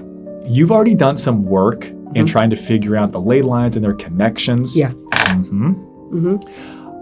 With a 15, because it's so blatantly obvious, it seems as if the shifting of the ley lines, if you think like an oscillator, they oscillate on a time period, and it looks like, I don't know, in roughly 2.5 to 3 years from now, they'll be back in the same form of alignment that they were at pre-shifting times. Interesting. That's super cool. One of the things that I would either study now or just like later and reflect on is trying to see if there are like, again, not looking for this information now necessarily, but just study them over time and see if there are spots that either they like bend towards or bend away. So I'm also looking to see if like the fonts of Frith are like creating weight in that field. Interesting. Like a density map of sorts. A density map. Yes, exactly. Think of it like this, and I'll give this to you with the 15 still. Mm-hmm. Yeah. When they oscillate, and there are some pathways that are more traversable than others. Yeah. In the next 2.5 to 3 years, all the pipes and all the pathways are going to be open and accessible. Oh. That's the real big difference that you're Okay. seeing. As they move and as they oscillate in an ounce, right? Yeah. Between this, sometimes they connect, sometimes they don't. All the pathways are going to be available. Great. And it will connect, we'll call them nodes. Okay. All the nodes will be open and connected at that point in time. And sometimes they're cut off. There's some parts that will naturally atrophy certain years because that area won't be as rich in the weave because the ley lines to it are not being fed by the heart, by the prima essence. Huh. But every now and then they line up. And in 3 years' time, everything will line up. Okay. That's really cool. Amazing. It is Okay. very cool. Great. Sick. Tight. Okay, that's your conversation with Arcalia, Yep. and that's what Yeah. you learn. Uh-huh. Beautiful. You have Enoch and Library. Which one did you want to do I'm next? going to do Enoch next. Okay. Yeah. Uh-huh. Why I'll don't you walk- people leave me alone? Walk towards the clanging. Enoch. Excuse me. Hello. I was wondering, you mentioned something about wanting to look at the ritual? in the Don't basement? any of you know how to shut the fucking door? I'm sorry, don't you know how to lock the door? You like passed me in the hall. Oh, actually, yeah. You're like, oh, Silas, you're Yeah, he's looking in well. there. What? He's in there. Oh, thank goodness. I have a question. We should talk later. Icarus, right? I'm not in the mood tonight. That's fair. Wait, Catch me later. sometimes Silas is... Yeah, okay, all right. Go. So, Enoch, yeah, well, Before you come in here, yeah. I will show you this. Okay. Oh, But you wow. must show me yourself. Wow. All right. Okay. Sorry. You know what? Sure. Yeah. It's been yeah. Okay. Let's go. What do you? Yeah. The door opens. Yeah. The door opens. I'm gonna he's lounge. Like, the chest is open. Oh. Wow. Nim, Enoch. This is unconventional, but I intrigued. Usually they run when Do I rip you- the chest open. Exactly. do you only think about your base instincts? Is it possible to have instincts that are not base, Enoch? I'm just wondering. Yeah, I don't really know anymore. that's fair. Me neither. So no. Yeah. What I meant was, well, as you can see, I already showed Silas this. Oh, Enoch, I'm not your first. It's been a trying day. Yes. And he sort of closes it up. All right. Now you're getting modest? What I meant is I need to know Yeah. that I can trust you. There are many things that you've been hiding from me since we first met. That's true. To be fair, I didn't really realize that they had anything to do with you. I mean, some of them. Okay, maybe I made a couple of little, like, tiny egregious oversteps in terms of personal. Yeah, okay, all right. Enoch, I will do my best to be worthy of your trust. Are there things that you know about Hermes, about him, that you have not yet told me? Probably quite a lot. I mean, like, okay, so they used to put out, like, tiny little, like, tabloids sometimes, like, Hermes loves his eggs jammy, and we'd be like, wow, incredible. So, like, that kind of stuff? No, maybe. Okay. I do. If they come to mind, I need you to tell me. Okay, all right. I will do that for you because you are my friend. I'm practicing, Enoch. You have to let me practice. And you have to be like, oh, Nim, you're scaring the humans. Could you do that for me? I'm the one that's supposed to be the robot. Yeah. This was a joke. Oh. Steal the vendor. Sorry. Oh, that's really good. Wow. He goes and he does fix his voice box. Yeah. Was there another reason why you were here? Sorry, I got a little distracted. Yes. I'm going to go investigate that really nifty portal. I feel like it could be fun. Just imagine a little pocket dimension we could pop into, the Feywild. Not that I would ever do any whatever. People are tourists for lots of reasons. It's not just the cuisine. But we could, yeah. The ability to open a demi-plane would be very useful, and I do think that I might have use for this. Fantastic. Also, like, when we pop down there later, could I maybe look at the connection of your soul, like, gem, possibly, later, too? All right, okay. Shy, I understand. That's okay. I don't want you to break it. Oh. My heart.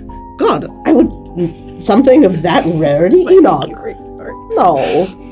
It's literally I die if... Yeah, I won't do it. Yeah, I've also noticed that your healing is a giant stake, so maybe let's make a mutually beneficial agreement. Very well, then. All right. You want to go check out the ritual? Yeah. All right. Arcana, when you all can get there, you can explore it. Arcana or another lore that is appropriate, or you can make it with advantage because you're working together. I have ritual. I have lore, ritual, and syntax and construction. That is fine. I'll reduce the DC because you're using a lore. Yes. And you can make it with advantage because you have Enoch here assisting. Great. Amazing. Oh, I am rolling very bad today. That's my first. Wait. Yeah. Okay, great. I got a thing. No. The penguin is gone. Hold on. Yeah. Add to that. Yeah. Flash of genius. Oh, thank Flash God. of genius. So God, add thank to you. that +4. Oh my gosh, thank you. Thank you. As you are looking at this, something clicks, and I say, actually, look over here. Oh, you're absolutely right. That apostrophe changes everything. Oh. The DC for this is 18. Okay, so we're at 14 before, and then I get, for lords, I get to add my intelligence mod and my proficiency bonus, correct? Okay, let's see. So we're over. Done. Yeah. I love that my ability is that I get to actually. That's amazing. Based on some things that probably would have come up, Melagrin and Coireah spent a little bit of time. It looked like Melagrin was, to be honest, he would have got off of Onwell at a certain point, and it looked like he was go back, waving nothing towards the tower. And you all would have seen him doing this for the better part of a day once. And even Onwell was wagging his tail like he's brushing something through the air, pushing it that direction. And maybe you would have asked Coireah at a certain point, and it would have become obvious that the tower itself is built upon a rift to the fair, into the Feywild.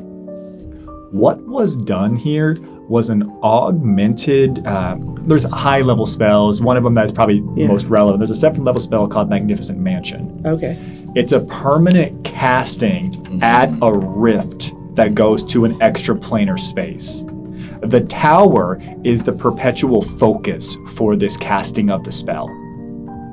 They poured magic in the arcane realm, really more so natural magics, but mana and magic itself into the very essence of the tower to maintain that very unique demiplane that was easier to cast in perpetuity because it was at a portal, at a rift into the fair. What this tells you with that information is if you were trying to create your own demiplane at some time in the future, utilizing a spell as low level as a rope trick, which also creates a demiplane, or a spell as high level as Magnificent Mansion or something even beyond, that might be 9th level, 10th level of magic.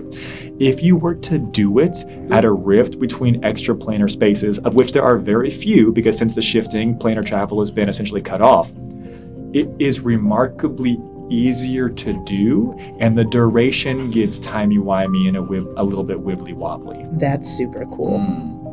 But that's why it hasn't closed or fallen yet. It's not a caster that you need to deal with. It's not locked into a 24-hour duration. Yeah. As long as the tower stands on this spot, this is what will exist here. If the tower were to be erased, right, gotten rid of, somehow deleted from this space, what would likely reappear here, and this is where it gets a little bit interesting, especially based on what Iris has been doing, without the tower blocking or stopping up like a bottle, you couldn't go to the Feywild right here, right now, currently. It's been stoppered up. Yeah. If you got rid of the tower, arguably, flora and fauna would return to this valley and it would become reclaimed by nature because it would slowly over time leak essence of natural magics from the fair if the tower were to be destroyed. That's cool AF. Okay, sick. That's what you learn. Incredible. Well, Enoch, thank you so much. This has been really fruitful. As kind of an aside, have you seen, I had like a bunch of paper. Have you seen it? What are you talking about? Oh, I had a lot of, I was just wondering. Maybe I'll ask Jabanu. I just can't imagine why anyone would take paper. I'm thinking, proceeded bravely into the belly of the snake itself. I'm thinking of Ajax's paper mache. They've both been grabbing from the paper There's box. trails of like Mod Podge footprints. Yeah. We have to destroy this tower. Oh, do you think so? Oh, Yes. we could. All right. I wonder if Coireah could do that. Probably pretty easily. We should ask her. Excellent. Maybe at the end of the stay we can. Once we can leave. Yeah. Yeah. Look. That's your Enoch. There's also, I have library and then rumor. Okay, so library Okay. is actually this research project is I would like to study the nature of true names, but I want to do it through the lens of what I know about the Soulforged and Interesting. the embodiment in grimoires, because both things are being captured. Okay. Both essences are being captured, but how are they different? How are they the same? And use that to kind of narrow in on what does it mean? What is a person's true essence? And since I talked a lot with Arcalia, and I just saw Enoch's chest, so I'm using... Why you want to stare at my chest? Exactly, yeah. I want to synthesize both of those things and compare and contrast. So I will say this. This is what I will allow for this. I love this. The Soulforge aspect, the construct aspect in that part. Yeah. There will be almost nothing here in this library Okay. to help you in that synthesis. Yeah. Now, that doesn't change your mental processing of mostly it. I'm using like... Yeah. Yeah. But there's going to be nothing there that's going to help you from that regard. But that's okay, because there's plenty of information as to the upkeep, maintenance of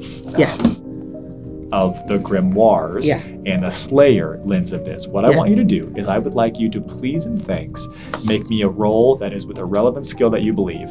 History could be good. Arcana could also work for this research. I think I'm probably going to do history. Okay. But, yeah, let me just take a peek. History or Arcana? Yep, it'll be history. And we're going to get a new dice. Come on. New dice? bud. Yeah, let's see it. Okay, that's a 21. We'll have 21. We'll start with the base information first. The developments of the Slayer grimoires is how we start to get the conversation of true names and how you're going to begin to be able to understand them. Yeah. Slayers can utilize any tome that has had magic or essence poured into it. Okay. The older they are, oftentimes the better or more powerful.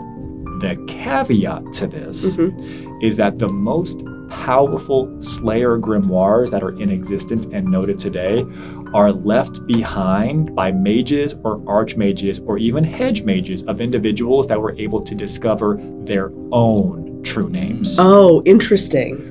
By unlocking and understanding one's own true name, you are able to bend and reshape reality to your will. The same way that we've explored how cult void magic works in this space, this void domain that you saw Delroth use, what you specifically, Silas, have seen in other practice sessions and things fighting other void magic users. Never good. It's always scary. The original aspect of this before the occult magic was brought into this world, presented by Ambraxis, was being able to unlock your own true name. It comes through soul searching. An individual has to figure out their own true name by figuring out what they actually care about, who they actually are. You have to remove the id, the ego. You have to remove everything from what it is that you think you are to actually get to the core of what I think you Nim are. slows down while Yeah. she's writing that. She's like, oh, Now, no. the risky part of this, and this is, if we think about ancient academia, we all understand the ivory tower of academia, and sometimes there can be some cutthroat ideas of, I got to get my research published before so-and-so does theirs because I want to be first author, various things. An individual that is capable of understanding what it is to unlock their own true name, it becomes remarkably easier and easier and easier for them to uncover and unlock other people's true names, which is remarkably dangerous because you can have mastery, domination, and control over them. The same way that you were able to go into Enoch's core factory settings and force Enoch to make you tea, if you were able to get someone else's true name and they don't fully grasp it or understand it themselves, you can dominate them to the fullest. Interesting. I'm going to gently close that notebook and put it down. This won't be bad information for them. True names are not names. They're a string of words and syllables that might mean absolutely nothing to someone when spoken aloud, but they are the essence of what makes you you. Heck, yes. Is it possible that I can count that as like 1 or 2 weeks in my lore? I'll allow you to count it for 1 week. Excellent. The DC All right. for this is consistently higher because it is That's such okay. high, powerful level magic. Yeah. But I'll let you count it for an additional week. Yes. Amazing. Now take us home with your rumor briefly. Okay, wonderful. Yeah, so just towards the end of the week before we go talk to Echoina, Yeah. see Ajax running in the distance back and forth. I think Nim is just going to take a moment and sit by the lake.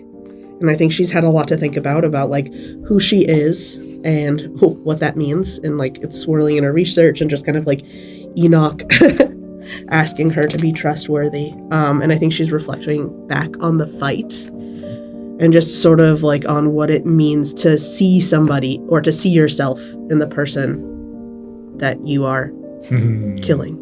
And so she's just thinking all that. But she's sitting on the sun by the lake and she's watching the light on the water. And I think she holds her necklace and she says, "Sun's shining. Was a queen. Is her story re-beginning?" And then I think she's going to sit there for a little bit. And then as she sees fish, she's going to catch them and then leave them in the kitchen for Ajax. But when he's not there, like as for your feast. Stay out of my kitchen. On the outside. Exactly, like here, look. You are a bad hunter. Young men that I've wronged like fish. The Yeah, sneakiest that's fish true. laundering. It tends to work. Can you enter Dating though? profiles them holding a Oh, fish. not in. Oh, is the lodge? Well, maybe not into the kitchen, but is the lodge? If it's become a an domain? interior private domicile, Yeah. you have to get permission. I'll leave it on the outside door. Or I can put it the window. Like you can go into the building, but now the kitchen has been its own domicile. Yeah. I'll go into the building and leave it outside the kitchen. That's great. I just take a little damage. It's fine. Don't worry about it. Yeah. That's awesome. And you would notice as you're sitting around the lake, the Malagrin is still doing his thing. All right, there you go. Back you go. And would stop. You say it aloud, right? Yeah. I got it. Yeah. And you watch as he looks at you, and then it looks like he looks up, and as if you've ever seen like a bag floating on the In wind. the wind? Yeah, but You I can like just stopped for a second, like Yeah. this send it the rest of the way. Have you ever watched a bag on Yeah. the wind? Mhm. It looks like he's watching something, and then after it seems to go out of his distance, you hear him go, "Nice." All right, back you go. Wonderful. Thank you. All right. And he definitely watched something, and that's going to be it for you, Nim. Cool. That's it. Yeah. Ajax, you're up. Aptly timed, you are able to accomplish Eep. There's no doubt Yes. about that.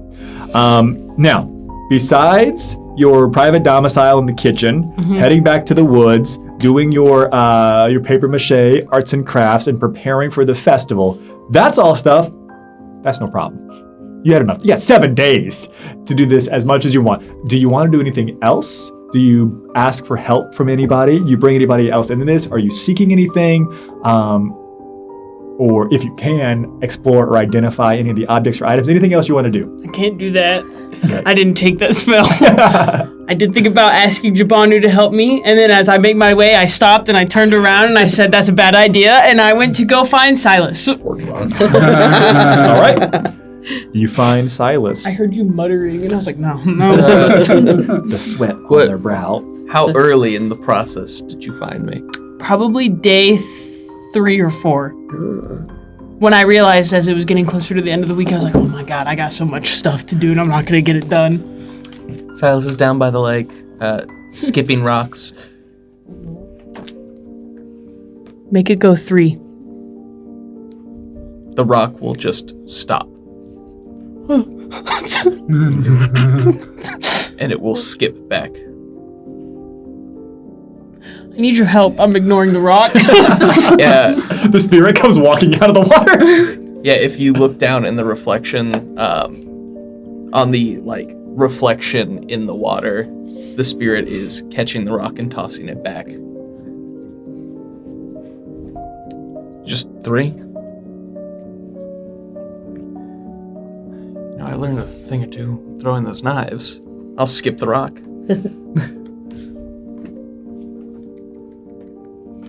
I'm going to place my hand on your shoulder.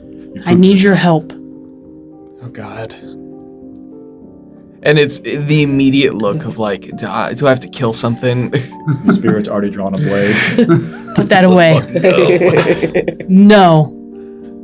You're going to have to step out of your comfort zone. Pulls the blade back out. Put that away.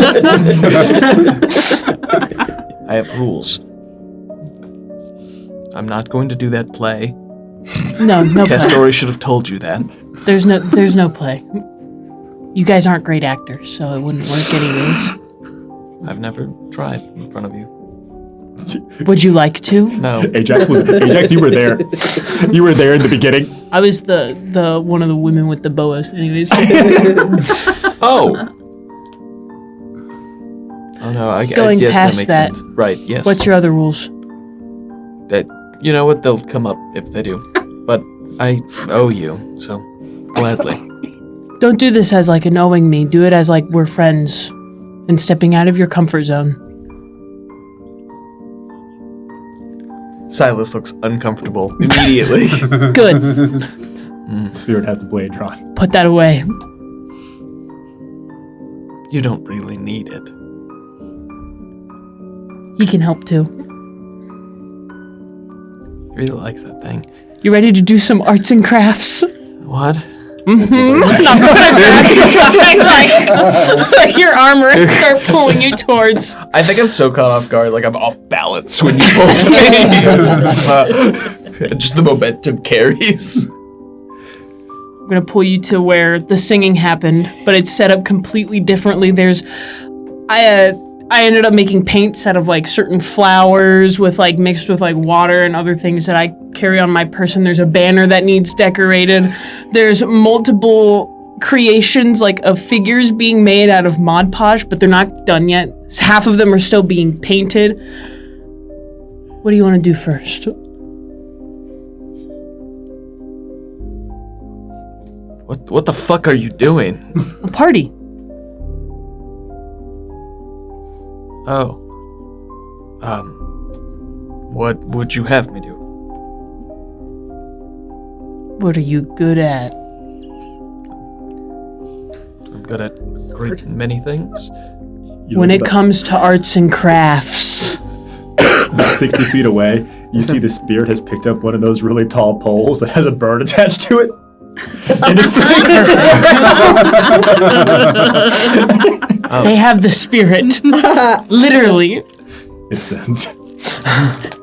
I can help make things. I'm not terrible with my hands, and I will hold out my palm and a little flower will come out of it.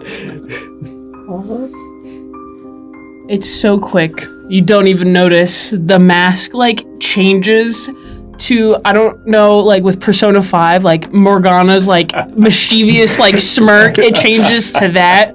Do you like turn away when you do that? Yeah. It comes back like this. Camera angle follows. Great. You can decorate the outside with that trick. And anything else that you can find that's brightly colored. All right. Okay. You do that. It's like wax on, wax off, but it's just like clover cover. I got one trick. It's clover. Clover everywhere.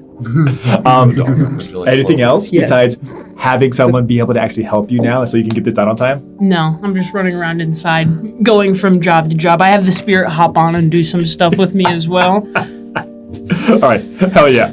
Hell yeah. All right. Beautiful. That will allow it to be completed perfectly on time for the survivors party.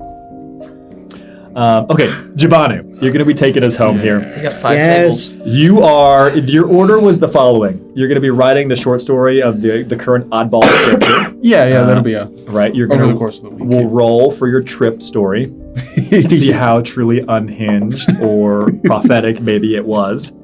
I also see that you wanted to do some codex research and codex lore exploration based on this as well. Decoding. Continuing to train warging, all right? And then you also want to have a conversation with Enoch, I believe. Yes. Okay. And I also wanted to just shoot a single arrow from that Medusa bow, just to see what it looks like. You would have rolled super a hit cool. die. You would have rolled D10, excuse me, and you would have taken damage. Yeah.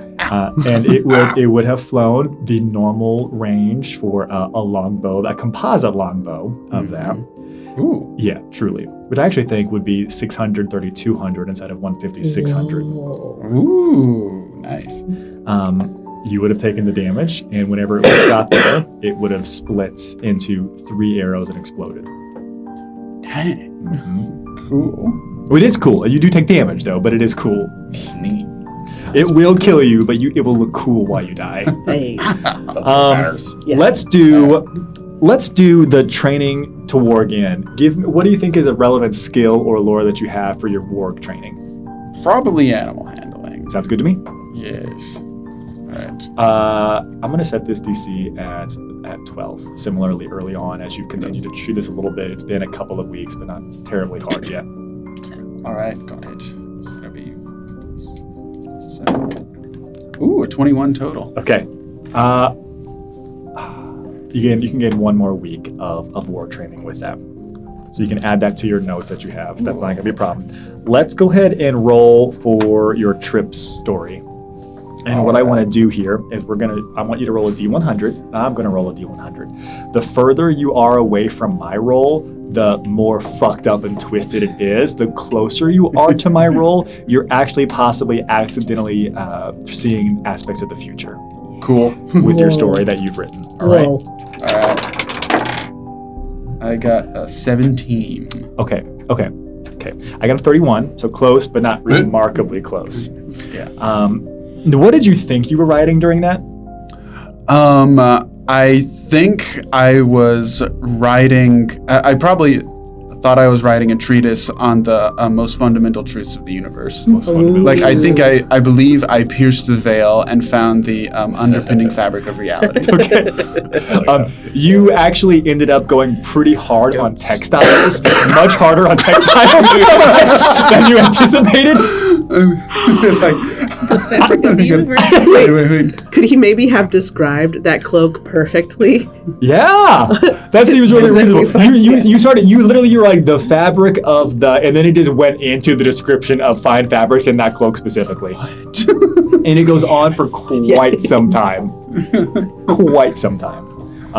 To be honest, it's not that outlandish. It seems to make sense. Your understanding of textiles seems to ring true. Lines. Little paper that you can stick And then at the very end, Except there is something that's drawn probably some on, strange they've got non sequitur, arrows. and then it actively goes into like the adventures of Silas. Yeah. Somewhere towards the end. Yeah. confusing. There's something be like silk wraps with milk. Silas's milk. Wait, what? So Wait, that's what? And I'm like, ugh. I'm like erasing that. your trip story was about textiles, but it was a remarkably a great description of the cloak that has since been taken away from you. Oh, the black one? The I believe that's one that you were talking about. I was talking about the Electrum. It would have been from before that. Okay, nice. Yeah. Okay. the evil cloak of infinite darkness. The evil cloak of infinite darkness. You And I was described that in describing it great perfectly. detail. Yeah. Oh, The cloak of infinite thread count. I'm glad I got rid of that thing. All right. Now, tell me briefly what you're writing your short story, The Adventure of the Oddballs. What part are you telling? You got anything specific that you got down? It's about we find our heroes lost in the dark woods. And it's just kind of a pulpy action adventure about how we came across a town where everything was odd. Everyone ended up being snakes. Classic, truly. And All writing leads there. and then we valiantly, after our investigation, we valiantly stormed the tower and defeated the Medusa Queen. But it's kind of like, it's presented as like, this happened, by the way. We really did this. It's one of those things where by saying that, now no one's going to believe it actually happened. But for real, we did this. Well, no, it's because I market it. I do kind of that fine level of like the true stories of blah blah blah. The So. Princess Bride. I just Yeah. read this book, and I had Yes, such yeah. a good idea for a one-shot, maybe a two-shot. Yeah. I was like, oh, by the way, this is what happened to Coireah, everybody. Right? You need to know this. Yeah. Everyone's like, Coireah never existed. What are you talking about, man? Where? Okay. Oh, Now, yes, what I need you to Atlantis. do is I need you to make a roll for your codex lore, for what you're able to Yes. actually unpack and what you're actually able to get from this. All right. I got a natural 1. I Okay. shouldn't have picked this one up. With a natural 1, what I'm going to say, the thing is, like, it's your code, but it's your code from a past life. Yeah, and I Essentially. lost my memory. And right now, it just doesn't seem to be clicking. I will allow you to do another roll, but not this week with a nat 1. So Right. when you're traveling with the caravan, you can really go back into this, and we'll see what you get. Yeah, I can't concentrate. Still too freaked out by Snake. Yeah, truly. Now, the last thing you have in here is a conversation you also wanted to have with Enoch. Yeah. I'm so popular.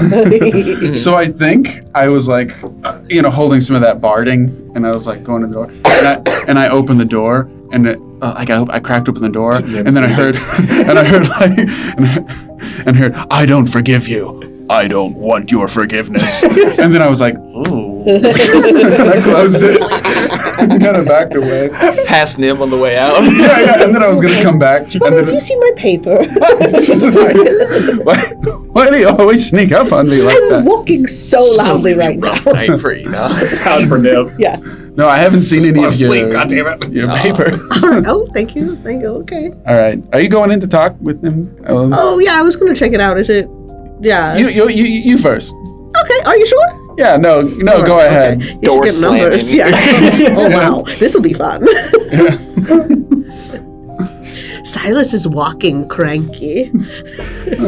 When is he not though? That's such a Look at good him. point, honestly. We should do something to help him learn that. Oh, we can still see him. Yeah. He's yeah. got such a good storm. Do you think they teach that in Slayer school? Even from here, it's great. Yeah, wow. My Yeah. question Like the through the wind. tremor sense, Yeah. since she has this whole forest Yeah. and area tremor sense. Does Silas walk cranky all the time? I don't think so.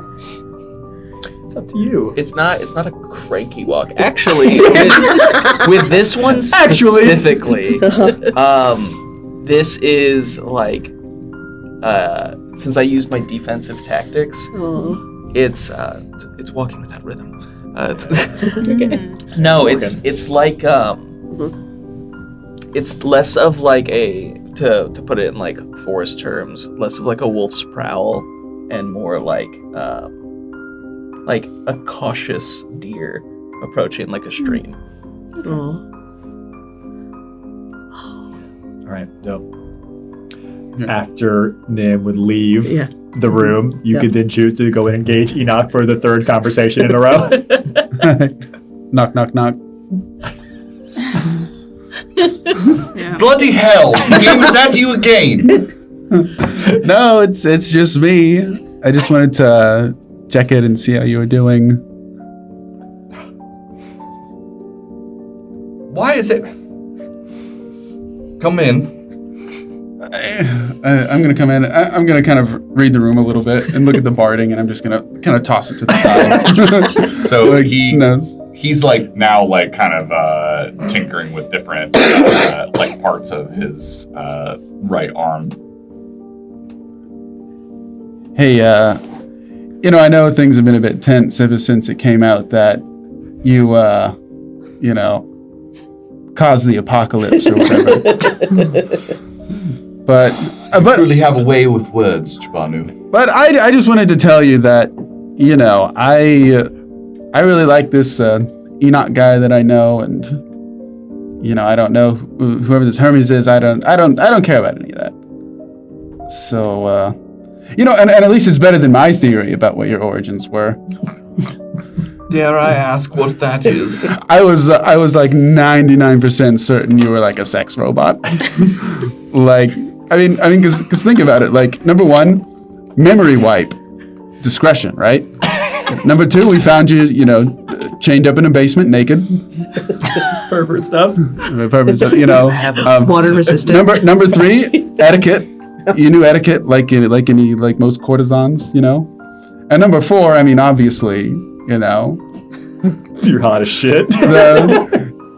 You've got you're equipped in a way that's not quite frankly necessary for any other so that's what I thought you were. That's so As much as I'm loath to admit, hearing you describe it is not an irrational hypothesis. He's got a point. I suppose I should also thank you for giving me an idea that is even more terrible than what I actually am. see, there's always something worse. Apocalypse. Sex bots. Countless suffering. So, An honest day's work. did you have anything else? I think he's gonna like walk up to you and like look at you like this, just give you a hug.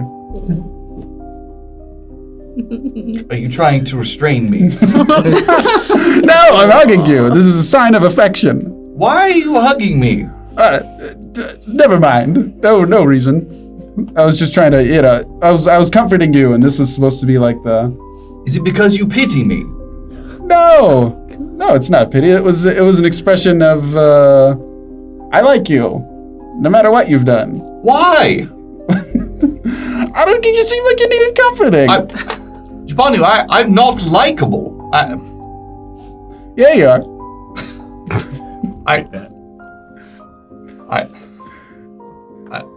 Thank you, I suppose, but I like you, and there's nothing you can do. and then I'm kind of prance away.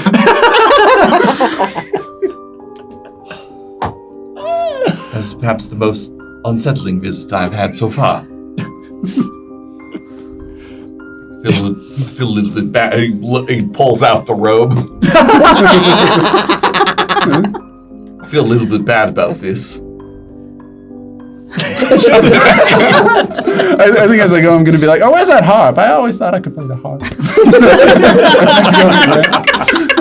I have to get back to work. See you later. So good. Is there anything else that you have on your list? Anything else you want to look at or do? No, that's it. I guess I did want to look at that mysterious satin-wrapped book bound with chains with projections of faces talking with each other. Oh, yeah, that was really specific, wasn't it? So Yeah. bad. Yeah, I bet somebody wants to identify that pretty hard. I do kind of just want to look at it. I think what because we'll I'm a do. book guy. Well, I think we'll start. We'll start with the group having come together at the end with Melagrin, Coireah, the end of the healing process, the end of the 7 days. We'll wrap up and we can investigate and identify all the remaining magical items that you all have found. We'll do some quick conversations with Durza and Delphin, as well as the unnamed witch, as well as the previously incapacitated individual. When we come back from break Yeah. and wrap this up. We'll be right back, everybody.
Welcome back to the Shifting Realms, everyone. After the break, we are looking finally towards the last day of our stay in the village of Coireah. It's almost time to leave. And we've acquired many magical items. Some have been identified, some have not been identified. We've learned a little bit more about ourselves. We've done some research. We've spread some rumors. We've harvested. We have done, I dare say, everything that the fine village of Coireah has to offer and then some. We sure have. But all good things must come to an end. As we come to the tail end of our stay in the village of Coireah, at the end of the 7 days of respite, Durza, Delphin, and the witch are no longer unconscious. They're awakened. Also, the individual that had, once again, fallen into an incapacitated state, the individual that you had saved and rescued, who had then also been put into stasis, is no longer in stasis and has been fully healed. Before we get into some of the specific questions, thoughts, or ideas that you might have, I do want to share something that happened over the course of the 7 days. In the Great Hall of the Shadow Manor, there was a fairly innocuous mirror. Something that would have been in a standing corner of this area. A standing mirror for you to look at your wardrobe to see how you are dressed for the day.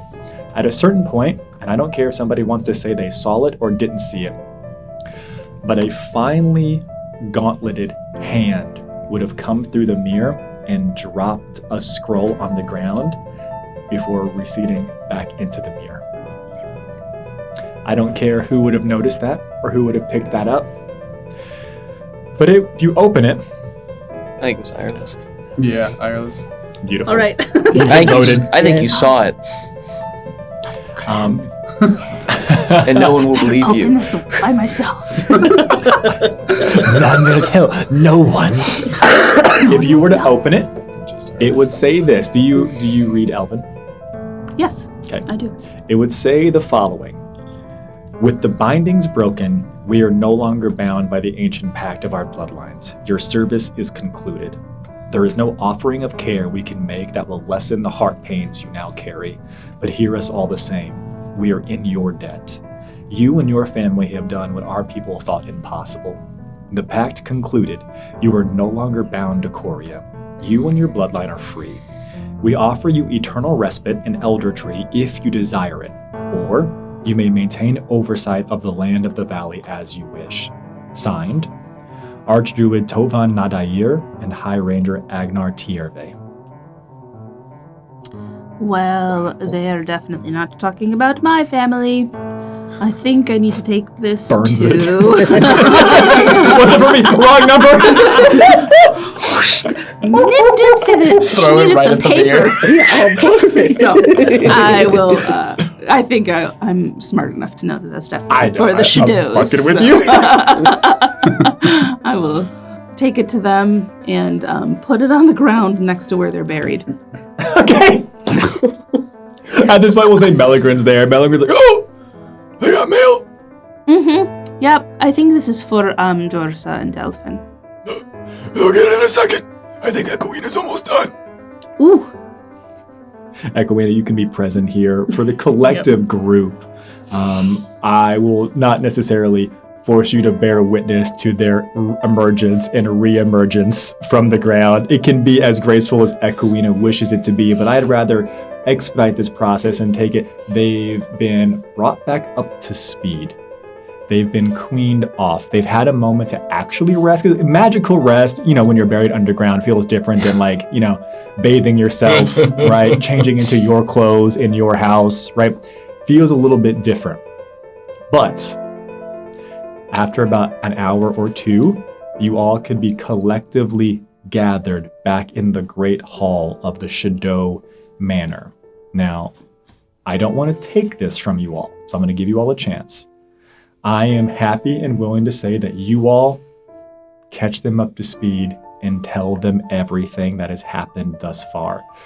But if anyone has got a real hankering to be the one who tells them that Violetta is deceased, I wouldn't take that from you. Chris was going to. I'm used to giving bad news. Yeah. I'll tell him. You're the one. Okay. And I I think Icarus would have given me the ring before he left. I think so too. Good point. Yeah. Yes. Woo! Yeah. I have a lot of snake memorabilia. And she's your tree now. So, All right, so you tell him. Yeah. Okay. To say that this lands hard is a remarkable understatement, right? You've been incapacitated, you've been unconscious for some time, and in collaboration with the story that's been woven here by you all, maybe haphazardly, maybe one focal leader here, to hear that you had a conversation and met and traveled with Di, and you came and did what the Slayers have not been able to do, and you accomplished so much that is beyond the realm of mortal understanding. And at the end of that tale, my betrothed, Violetta Varna, is the one who is dead. The person who wasn't even here in the village. I survived this hellscape, and Violetta is gone. They have just been brought out of a catatonic state, and you are hearing someone who's been delivered a letter that says you're free now. But what good is one's freedom when you can't share it with the person that you plan to spend the rest of your life with? They're not catatonic, but there is receding back into oneself, as Delphin seems to be the one who is engaging in most of the conversation with you all moving forward. As the one to deliver the news, I really want to hammer home. It's no consolation. Yeah. But they're the ones who saved you all. It is because of them that we are here. may I jump in as well? And because there was also the thing where she got brought back, or there's the possibility that she could be brought back in the cycle there. Mm-hmm. So I think as I'll add that on as Silas is explaining it, and I will cast.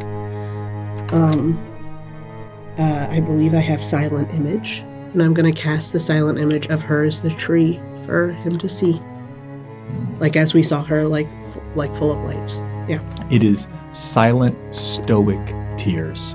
Mm-hmm. There is no attempt to stop or curb them as they fall down his face. But he does not look away from the image until it is dropped. Delphin, hearing this news, seems to be of a mind that the valley is no longer their home. It was never their home. It was their reward, is what he explains it as. It was our job. And their contract is complete as far as they seem to bear mind to this.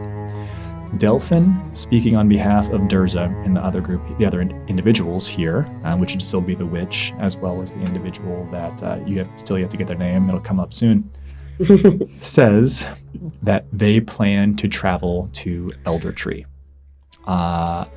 Mechanically, I'll tell you all that if you all think that you have a better idea or a better recommendation, there was a shining in Durza's eye by what you shared about there being a capability of resurrection, reincarnation, coming back from the cycle because of how that was gifted. You all have seen somebody who has that glimmer of hope, an idea, an ask that's coming. If the elves, if the Lords of the Wood truly want to pay them back for what they've done, it seems quite clear that they plan to visit Elder Tree and beckon onto the High Druid and the High Ranger to use their abilities to bring her back now. Skipping the line, if you will, but it's still possible. So that seems to be their plan. Now, the witch. The witch introduces herself to you all. Her name is Kantara. She is a middle-aged woman, would appear in our world to be of Asian descent. And she sits here stoically taking all of this in. There is a slight air of mysticism about her in a very different way than there is an air of mysticism around Ireless. There is a whimsy, I dare say, about you, Ireless. There is an unknowable, unfathomable depth of curiosity around Kantara. Kantara explains that she would like to travel east. She would say that what she had seen, both in the bones and in the leaves prior to this, was that there was not to be one issue, problem, encounter, that there were to be multiple. And it all seemed to direct her towards home, towards the east. She tells you that her plan is to head towards the Sable Marshlands, to catch a ship, and then travel to Mirathar. And that's home for you? She would tell you that she's traveled, and this would be interesting, but not uncommon. I think Iris would understand this. She's traveled for long enough that she doesn't necessarily call any one place home. She only appears to be maybe about 45. The way she says I've traveled long enough sounds like someone who's a lot older than what she looks like. And she says that she's going to Mirathar because that is where she's needed right now, what the bones and what the leaves tell her. She doesn't ever give you an answer as to where she actually calls home. The individual that you all rescued, he would tell you with great pomp and circumstance that his name is Crowley Remnalis Horatio von Avitus VI.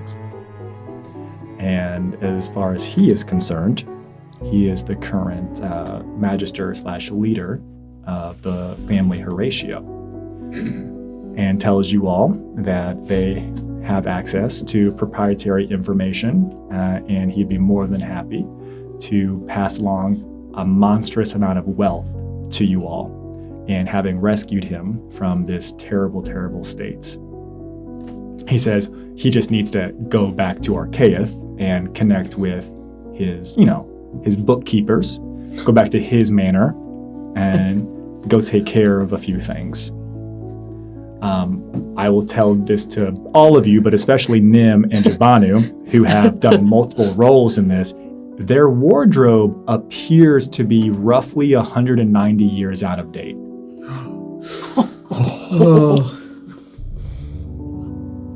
Compound interest, baby. He's worth a lot now. Yeah, he is. Yep. Mr. Cramnalius.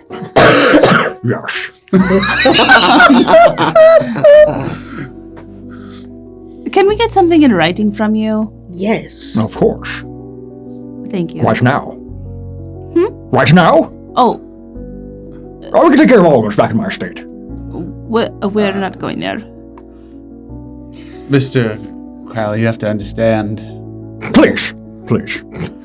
Horatio. Horatio, judging by your outfit, I Tread carefully with the next words you say. Beautiful. No. Trust me, it's magnificent. But we believe you've probably been a stone statue for about 200 years. Yes. Here's the name of my solicitor. They're experts in inheritance law. Extends, takes the business card. Yeah. Other side. Says, Great Scott, are you telling me that I've been stoned for 200 years? I'm afraid so. Who's running the family? I don't know. I don't know. What do you mean you don't like know? Do we not still have excuse me. Do we not still have the market? Excuse me. Do we not still have some type of connections in Archaeath? What's happened to the family? Oh yeah, you seem just as powerful as ever, but some I've never Good been. things. Yeah. Mhm. some young blue blood Necca nothing of the fancy is running it now. Yeah. I mean, having met you, I'm sure that he doesn't compare at all. But yeah. Well, Your Thank accent is very telling, though. It feels familiar to me. Yeah.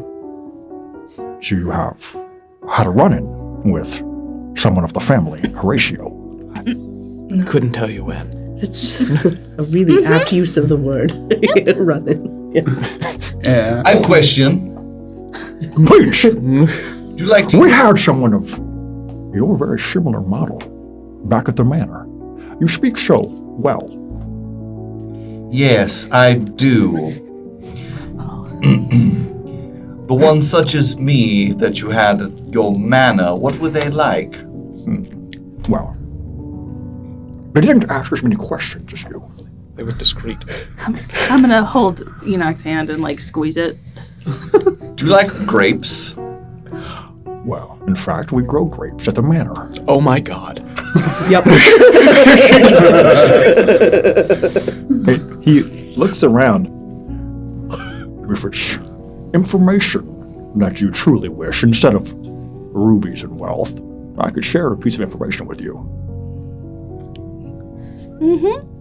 Yeah, maybe that in Okay, bits of yeah. your good approval, your good word, like Yeah, the that seems Horatio more likely family is forthcoming, like, yeah. There Loves is us so much, so much, and yes. really wants to. no way this is happening. I'm sitting next to Silas, and I'm just gonna lean over, kind of loudly, but whisper like, "Is this the great?" Oh yeah. He says, This is Lord Grape himself. And he says, the Vine. it was many centuries ago, even more centuries ago now that you think about it. It's been 200 years since then. My family, we realized the power of grapes. Are you familiar with resveratrol? I think that was outlawed 150 years ago. Roll for resveratrol. I'll get a 9. We've uncovered the true fountain of youth, the fountain of immortality. Resveratrol. Wait, what? Yes, it's in grapes. wow. That's My ancestors traveled the world, destroying all grapes. Now only we have them. wow. That's certainly an innovative approach. I definitely have seen grapes. Wait. Do you use grapes to make healing potions? Well, you didn't hear that from me. What? Coireah, do you? That is not a very nice thing to Can do. you make grapes? No, you obviously. What do you know? Are you a business bot of some kind? Yes.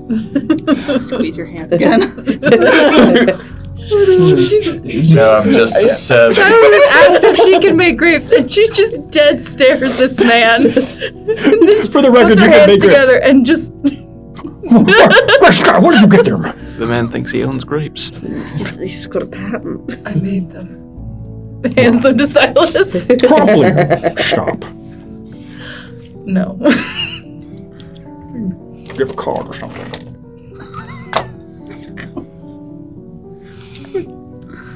These are divine. Yeah, somewhere I can call upon you. I can have my solicitor call upon you. Holds up a card that Nim passed around. Just pass the grapes around. Do you? He awful saying you just found that everyone you knew and loved, except for maybe some elves, is gone. That's right. Well, it sounds like the family are doing well for themselves, except for this lack of security. Wait, you think you destroyed every grape in the world except yours? Well, we have it on good authority that we have. What? I can't even with this guy right now. Enoch leans over because you're still holding my hand and leans over to Airless. Make grapes. I am quite certain, and he's whispering. I have a story for you. Innocence, but I am fairly certain that he is not innocent. I believe that the shell would allow me to harm him if you told me to do so. I'm not going to tell you that. I'm sorry, Enoch. Hey, listen, we're in a pretty dangerous place. Come with us back to our caravan, and you can accompany some of them to our cave. Oh, well, of course, I'd be more than happy to. The finest There's entertainment we have to offer. There's been some time since I've seen a show. I don't know. I kind of like him. The conversation could go on if you. I do this.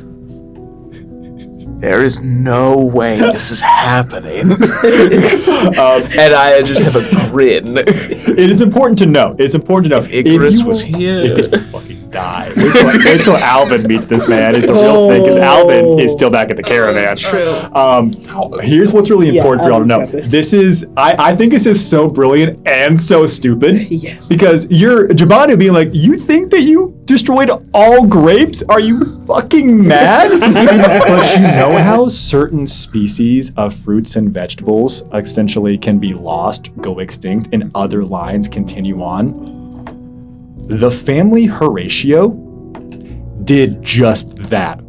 through selective planning and breeding and manipulation of the markets. They made it their entire livelihood to do so.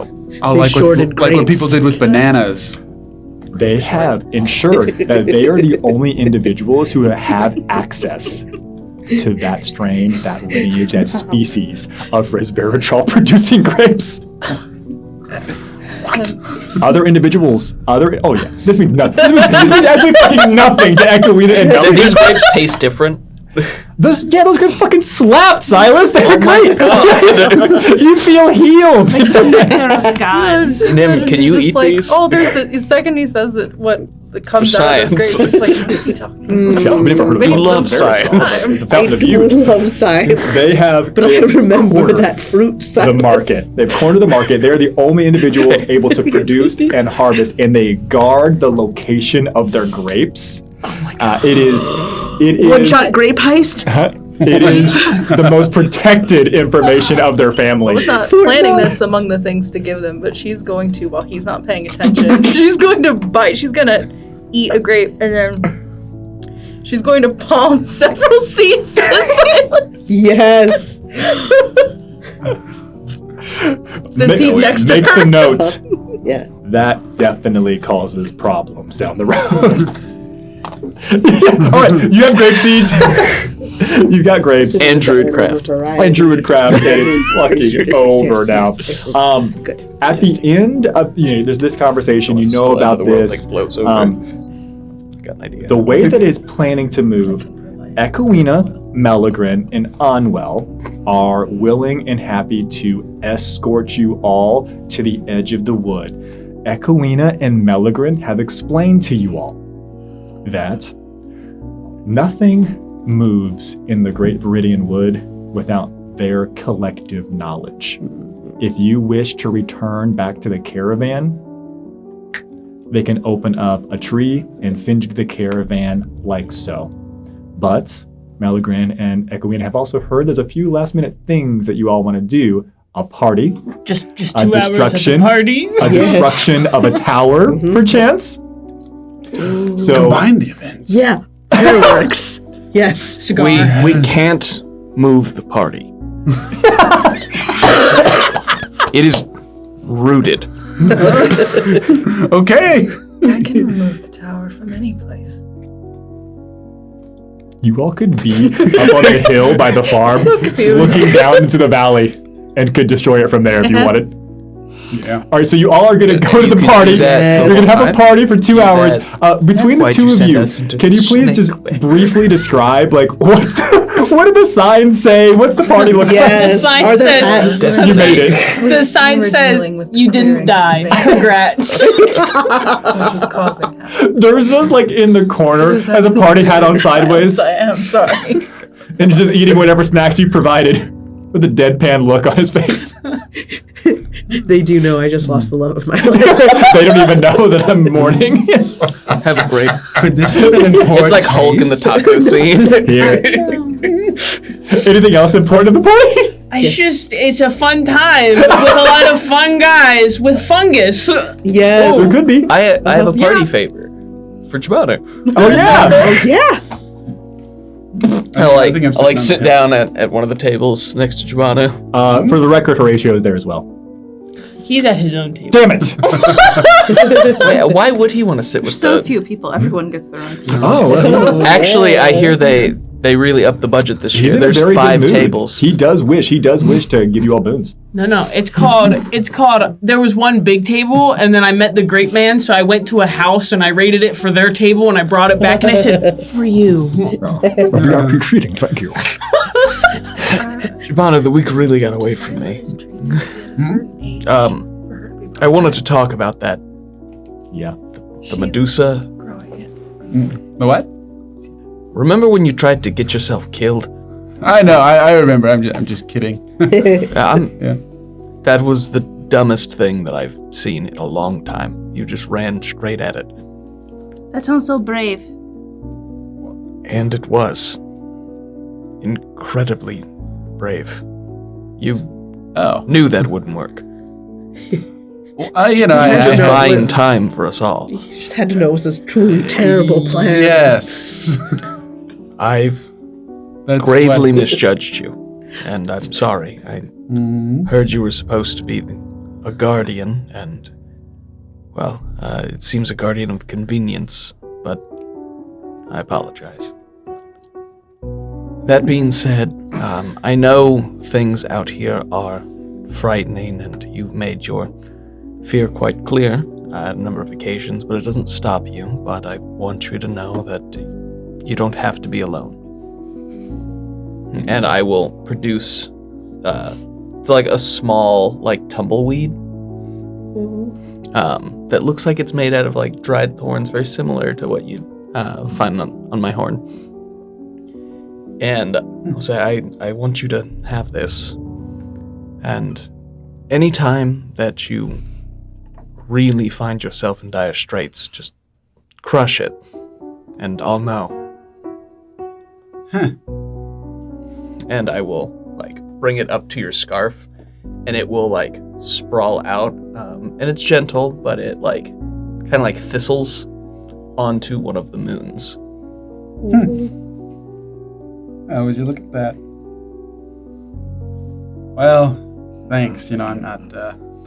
I try to be brave like my sisters, but you know, I'm just. I'm under contract. You get it, right? Yeah, and if your sisters are half as brave as you are, I'd love to meet them sometime. Oh no, they're like.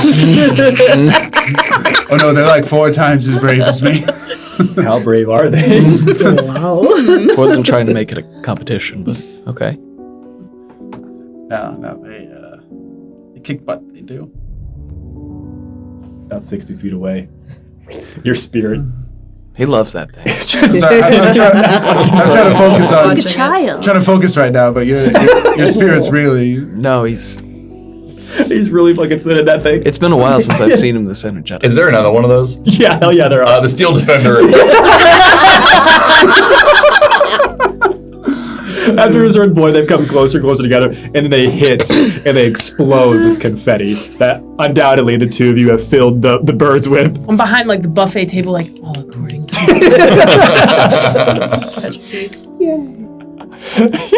So is the spirit some kind of cool slayer thing? Like you're just kind of a helpful. No. Okay. Just grape. I ate the last of my sandwich. I roll for noticing. I ran out of sandwich. He seems to be watching you from his private table. Yes, hello.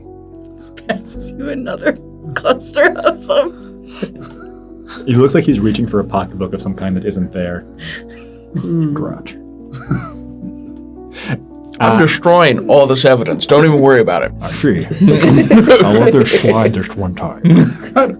I'll make sure nobody gets their hands on these.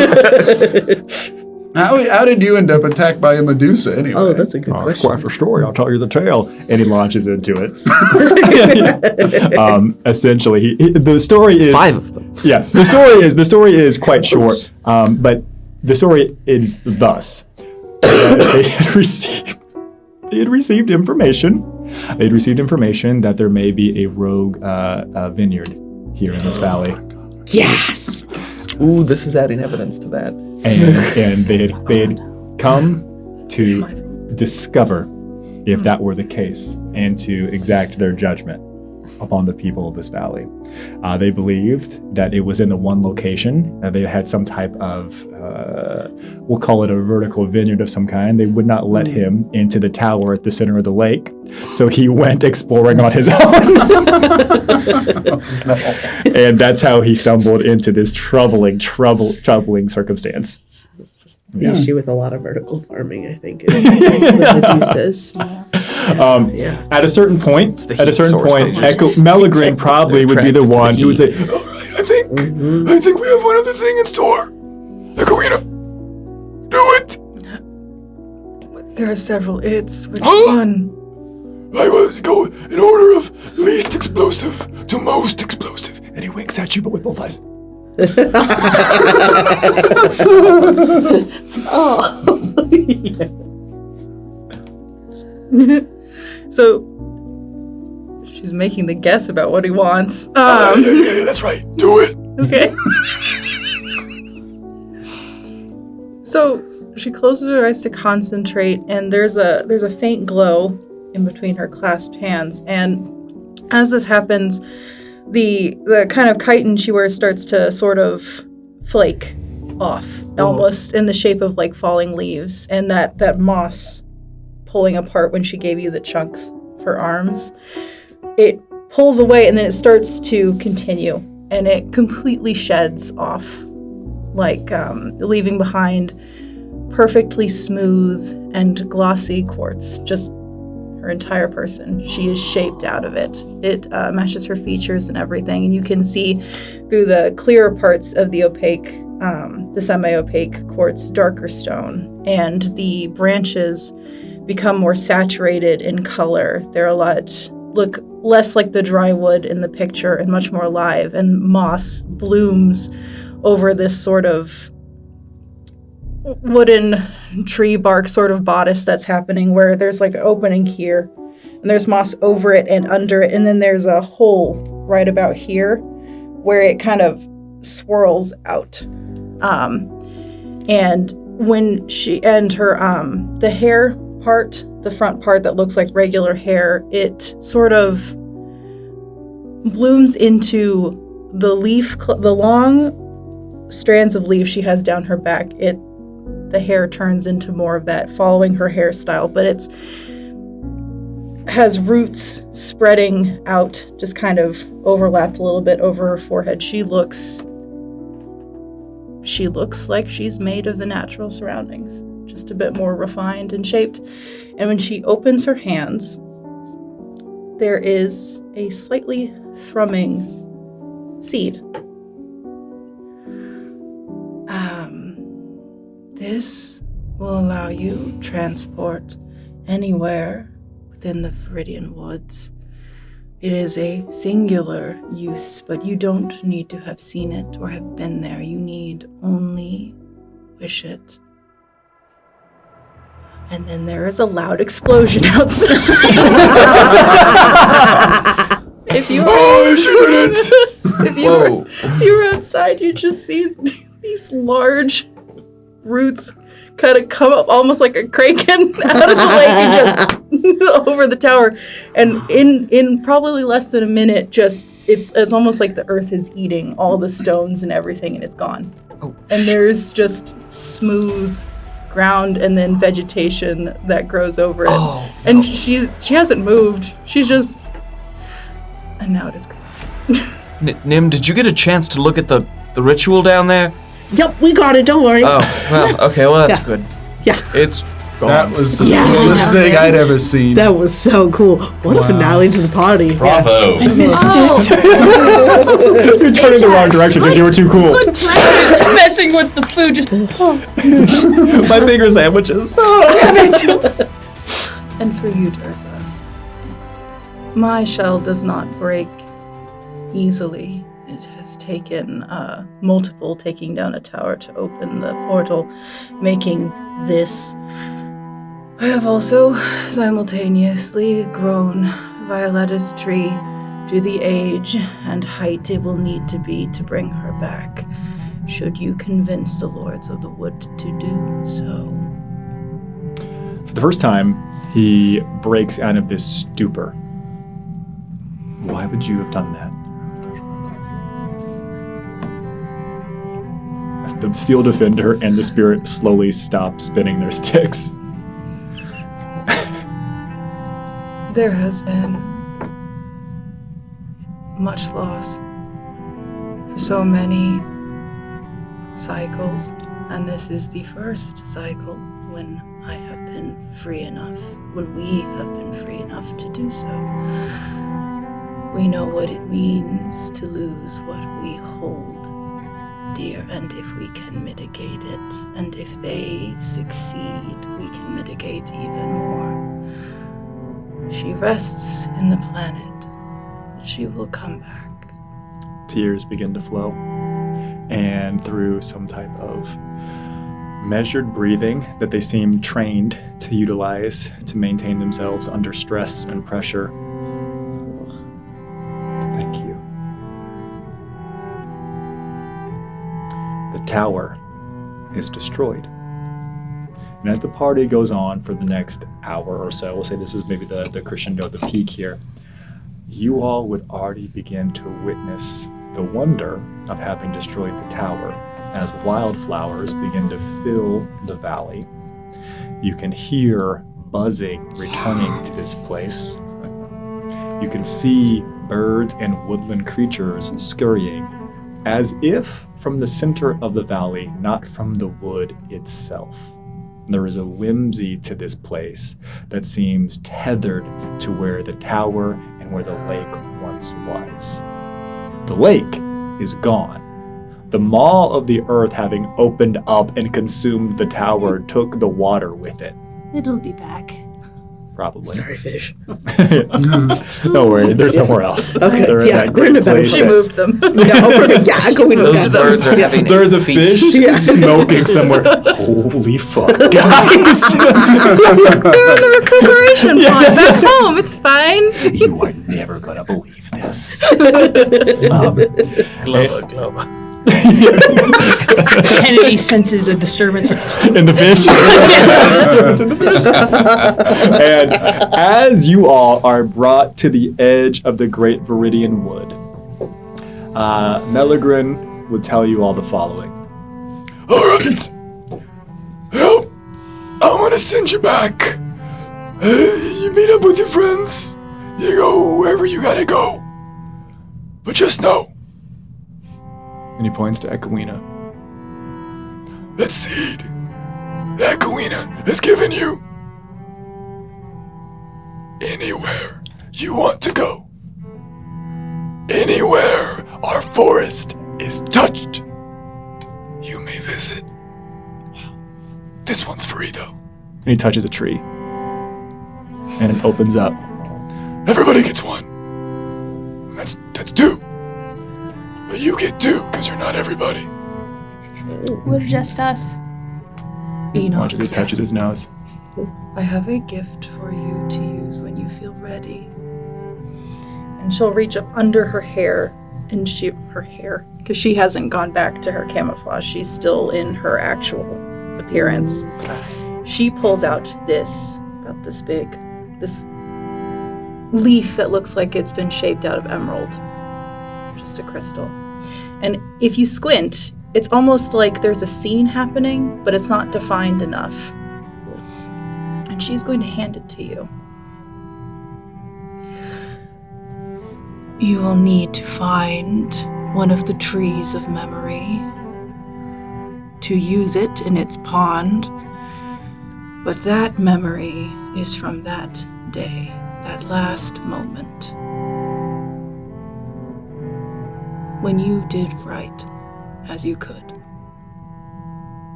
I don't know entirely what that means, but thank you. Of course. Well, it's been nice knowing you. I wish you the best of luck wherever you're going next. Hand still on tree. There appears to be a portal, a gate, an opportunity, a threshold. I run through. Something tells me I'll see you again, old man. Hard to say. I could die. And then I spur Miza, who's hitched to the wagon, which is filled to the brim with treasure. And Miza's also wearing still wearing all those bangles and stuff from the Medusa. Yeah. Anybody else have any last minute things they want to do, say, narrate, describe? I'll go last. Okay. All right. People proceed through. Durza, as well as Delphin, as well as Kentara would all go through. It is easier to go to the high road of Arcade with the caravan and then head that direction. Obviously, the Master Horatio himself is going through. He, second to last, from Crankier. as he interprets this as you all politely respecting and waiting for him to go through. Anwell, Coireah, and Melagrin are the only ones that remain in the valley that is slowly being reclaimed by the natural world. And you pass through? Yeah, I think I'm going to turn back to the spirit and say, come on, Silas, it's time to go. And as the hand comes off of the tree, you watch as standing where Melagrin was, there is now roughly a 9-foot individual that appears to be chiseled out of emerald. They are wearing a toga as they stand here. And you watch as they have now reached over and put an arm around Coireah, and with their others, they say, best of luck, everybody. And the portal shuts. And in front of you, about 65 feet away, you see a bugbear wielding a great axe running towards you, and you can hear the following. Brumph! And I think that's where we'll call tonight's session, everybody. Thanks for hanging out. Thanks for sticking around as we wrap up the exciting adventure of the village of Coireah and Snursens. Whoever would have thought that putting sentient snakes in a bag would be the move? Yeah. Right? I didn't, but we did it anyway.